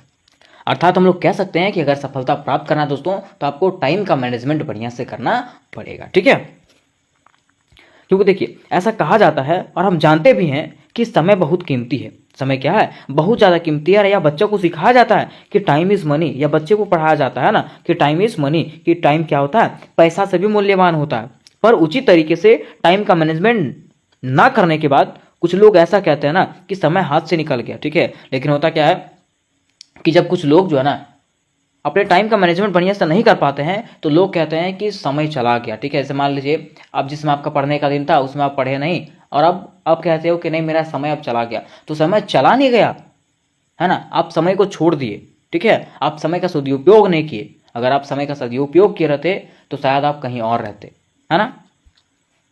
इसलिए कहा जाता है कि हमेशा अपने समय का सदुपयोग करें, तभी आप अपने लाइफ में सफलता प्राप्त कर सकते हो, अन्यथा आप कभी भी सफलता प्राप्त कर सकते नहीं हो। ठीक है, अब देखिए बात यहाँ पे आता है समय प्रबंधन का महत्व, कि आखिर समय प्रबंधन का क्या महत्व है। अगर मान लीजिए हम टाइम का मैनेजमेंट करके रखते हैं तो उसका क्या क्या महत्व हो सकता है ना। तो देखिए कहा गया है कि समय कभी किसी के लिए नहीं रुकता। अगर लोग समय की बात करें तो क्या समय किसी के लिए रुकेगा? नहीं, समय जो है किसी के लिए नहीं रुकता, चाहे वो कितना बड़ा आदमी क्यों ना हो, चाहे वो अंबानी ही काहे नहीं आ जाए, लेकिन समय जो है किसी के लिए रुकता नहीं है। इसलिए सही समय पर अपने कार्य करना क्या है? बहुत ही जरूरी है, ताकि आप सफलता की सीढ़ी को प्राप्त कर सको। दूसरा पॉइंट में कहा गया है कि समय बहुत मूल्यवान होता है। अगर हम लोग समय की बात करें दोस्तों, तो समय जो है ना बहुत ही मूल्यवान होता है, इसलिए हमें समय का जो है सदुपयोग करना चाहिए, दुरुपयोग नहीं करना चाहिए। अगर हम लोग समय का सदुपयोग करेंगे ना तो हमें सफलता अवश्य प्राप्त होगी। ठीक है, लेकिन अगर दुरुपयोग करेंगे तो हम कभी भी सफलता प्राप्त कर पाएंगे क्या? नहीं कर पाएंगे। अगला पॉइंट में कहा गया कि बीता हुआ समय कभी किसी के लिए लौटकर वापस नहीं आता। ऐसा कहा जाता है कि बीता हुआ समय जो है ना वापस कभी आता नहीं है, चाहे वो कोई भी क्यों ना हो, उसके लिए वो कभी लौट करके आएगा नहीं। ठीक है, इसलिए समय का जो है आप सही से उपयोग करें, क्योंकि अगर आप समय के अनुरूप चलोगे तो समय आपका साथ देगा, लेकिन अगर आप समय को छोड़ दोगे ना, समय का उपयोग सही से नहीं करोगे तो समय आपको छोड़ देगा, और जिस समय समय आपको छोड़ देगा उस समय आप क्या कर जाओगे, बर्बाद हो जाओगे। ठीक है, क्योंकि कहा जाता है कि अगर हमें जीवन में सफल होना चाहते हैं, मीन्स अगर हम जीवन में सफल होना चाहते हैं तो हमें समय का प्रबंधन करके रखना अति आवश्यक है। ठीक है, उसके साथ साथ हमें समय प्रबंधन का अनुसरण अवश्य करना चाहिए, तभी जाकर के हमको क्या होगा, हम लोगों को सफलता प्राप्त होगी। आगे कहा गया है कि कहने का मतलब यह है कि प्रत्येक चीज़ का एक समय होता है, प्रत्येक चीज़ का क्या होता है, एक समय होता है, और उस समय तक अगर उस चीज़ पर अगर आप संपन्न कर लेते हैं, अगर वो चीज़ को उस समय में अगर हम संपन्न कर लेते हैं ना, तो आपको सफलता जरूर मिलेगी। ठीक है, जैसे मान लीजिए आपका क्लास 10 का एग्जामिनेशन होने वाला, आपका एग्जामिनेशन होने वाला है। ठीक है, और आप हर क्वेश्चन को अगर आप बेटर तरीके से पढ़ लिए हो तो क्या आपको एग्जामिनेशन में कोई तकलीफ होगा? नहीं, आप जान रहे हो कि कोई भी क्वेश्चन आ जाए मैं फटाक से लिख दूंगा। ठीक है, क्योंकि उसका उत्तर आपको प्राप्त है, आपको पता है ना। तो वह कहा गया है कि समय का जो है ना सदुपयोग करना चाहिए, समय का दुरुपयोग करना नहीं चाहिए, है ना। अब देखिए बात यहाँ पे आता है समय प्रबंधन में दिनचर्या। समय प्रबंधन में किस प्रकार से हम लोग डेली रूटीन जो है बना सकते हैं और वो हमारे लाइफ को इफेक्ट कर सकता है। ठीक है, तो कहा जाता है कि समय प्रबंधन में हमारे दैनिक दिनचर्या का महत्वपूर्ण स्थान होता है। हमारे टाइम का मैनेजमेंट करने में दोस्तों हमारे डेली रूटीन जो होता है ना उसका एक महत्वपूर्ण स्थान होता है, क्योंकि यदि हम अपने दिनचर्या अनुशासित और निश्चित रखते हैं, अगर हम अपना डेली रूटीन निश्चित रखते हैं और अनुशासित ढंग से कार्य कर रहे हैं तो हमारे सारे कार्य पूर्ण हो जाएंगे। उसके साथ साथ हमारा समय जो है व्यर्थ नहीं जाएगा, व्यर्थ मतलब बर्बाद नहीं जाएगा। और एक आदर्श दिनचर्या जो होता है, डेली रूटीन जो होता है वो इस प्रकार से होनी चाहिए जिसका वर्णन आपको निम्नलिखित दिया गया है। ठीक है, अब देखिए ऐसा नहीं कहा गया है कि आपको भी यही तरह लिखना है। ठीक है, जिस प्रकार से आपका डेली रूटीन हो सकता है, जैसे आप अपने आप को मेंटेन कर सकते हो, अपने समय को मेंटेन कर सकते हो, उस प्रकार से आपको क्या करना है, वहां पे डेली रूटीन आपका लिखना है। ठीक है, देखिए कहा जाता है कि हमें सुबह में जो है ना सूर्य उगने से पहले उठना चाहिए। हमें जो है सुबह में कब उठना चाहिए, सूर्य के उगने से पहले हम लोग को उठ जाना चाहिए। ठीक है, और कहा जाता है कि सप्ताह में 4 से 5 दिन जो है ना हम लोग को व्यायाम अवश्य करना चाहिए। कब, सप्ताह में 7 दिन होते हैं, लेकिन उसमें से 4 या तो 5 दिन जो है ना हम लोग को एक्सरसाइज अवश्य से अवश्य करना चाहिए, ताकि हमारा शरीर जो है वो मजबूत रहे और स्वस्थ रहे। कहा जाता है कि व्यायाम के 30 से 40 मिनट बाद स्नान करना चाहिए। व्यायाम के 30 से 40 मिनट बाद हम लोग को क्या करना चाहिए, व्यायाम करना चाहिए। और इसके बाद जो है ना हम लोग को पौष्टिक नाश्ता करना चाहिए, पौष्टिक डाइट लेना चाहिए, है ना। उसके बाद 5वां में क्या करना चाहिए कि महाविद्यालय, अगर आप कॉलेज में पढ़ते हो तो कॉलेज, और स्कूल में पढ़ते हो तो स्कूल। ठीक है, आपको समय पर जाना चाहिए और अथवा वहां से आना भी समय पे चाहिए। ऐसा नहीं कि आप स्कूल से आ रहे हैं तो इधर खेलने चल गए, कभी इधर चल गए, कभी उधर चल गए। ठीक है, क्योंकि आप अपना समय का मैनेजमेंट को बढ़िया से करना है, डेली रूटीन के अनुसार चलना है। अगर आप अपने डेली रूटीन के अनुसार से चलोगे ना तो आप हर एक क्षेत्र में सफलता जरूर पाओगे। ठीक है, अब देखिए इसके आगे जाने से पहले मैं आपको बता देना चाहता हूँ कि अगर आप लोग सेक पेपर पर्सनालिटी डेवलपमेंट का तैयारी करना चाहते हो, इसकी फुल्ली तैयारी दोस्तों मेरे ही चैनल पे करवाया जाएगा। और कुछ क्वेश्चन जो है वीवीआई क्वेश्चन करवाए गए हैं, जिसका लिंक आपको डिस्क्रिप्शन बॉक्स में दे दिया जाएगा, वहां से आप लोग सारी वीवीआई क्वेश्चन को क्लियर कर सकते हो। ठीक है, और जो भी क्वेश्चन छूट जाएंगे वो क्वेश्चन मैं जल्द से जल्द करवाने का प्रयास करूंगा। अब देखिए इसका छठा पॉइंट में कहा गया है कि महाविद्यालय से आने के बाद, मान लीजिए आप कॉलेज से आते हो तो कॉलेज से आने के बाद आपको क्या करना चाहिए, भोजन ग्रहण करना चाहिए। क्या करना चाहिए, भोजन में खाना खाना चाहिए। और उसके बाद जो है ना थोड़ी देर आपको खेलना चाहिए। ऐसा नहीं है कि खेलना कूदना दिन भर पढ़ना ही है सो। ठीक है, आपको खेलना भी चाहिए, खेलना भी हमारे शरीर के लिए क्या है, अति आवश्यक है। उसके बाद रात में भोजन करके पढ़ाई करनी चाहिए। उसके बाद जो है ना रात में भोजन करके हम लोग को क्या करना चाहिए, पढ़ाई करना चाहिए। और रात के 10 बजे तक जो है हम लोगों को सो जाना चाहिए। कब, रात के 10 बजे तक हम लोगों को सो जाना चाहिए। तो इस प्रकार से हम लोग को डेली रूटीन बना करके रखना चाहिए। अब ऐसा नहीं है कि यही डेली रूटीन आपको भी रखना है, आप जिस प्रकार से अपने टाइम का मैनेजमेंट करते हो उसके अनुसार से आपको अपना डेली रूटीन बनाना है। ठीक है, अब बात यहाँ पे आता है निष्कर्ष का। क्या निष्कर्ष का, तो हम लोग कह सकते हैं कि समय प्रबंधन सभी के लिए महत्वपूर्ण है। समय प्रबंधन जो दोस्तों ये सभी के लिए क्या है, महत्वपूर्ण है। चाहे वह एक छात्र हो या वो गृहिणी हो या फिर वो व्यवसायिक व्यक्ति हो, व्यवसायिक मतलब जो व्यापार करता है वो व्यक्ति हो। ठीक है, या तो फिर जो जिनका पेशा कोई कार्य करना हो। ठीक है, ये सभी के लिए क्या है, जरूरी है। में इस दुनिया में जितने लोग हैं सभी के लिए जो है टाइम का मैनेजमेंट करना अति आवश्यक है, क्योंकि कहा जाता है समय किसी के लिए रुकेगा नहीं। चाहे वो कितना बड़ा क्यों ना हो, चाहे वो कितना बड़ा पैसे वाला क्यों ना हो, समय किसी के लिए रुकता नहीं है।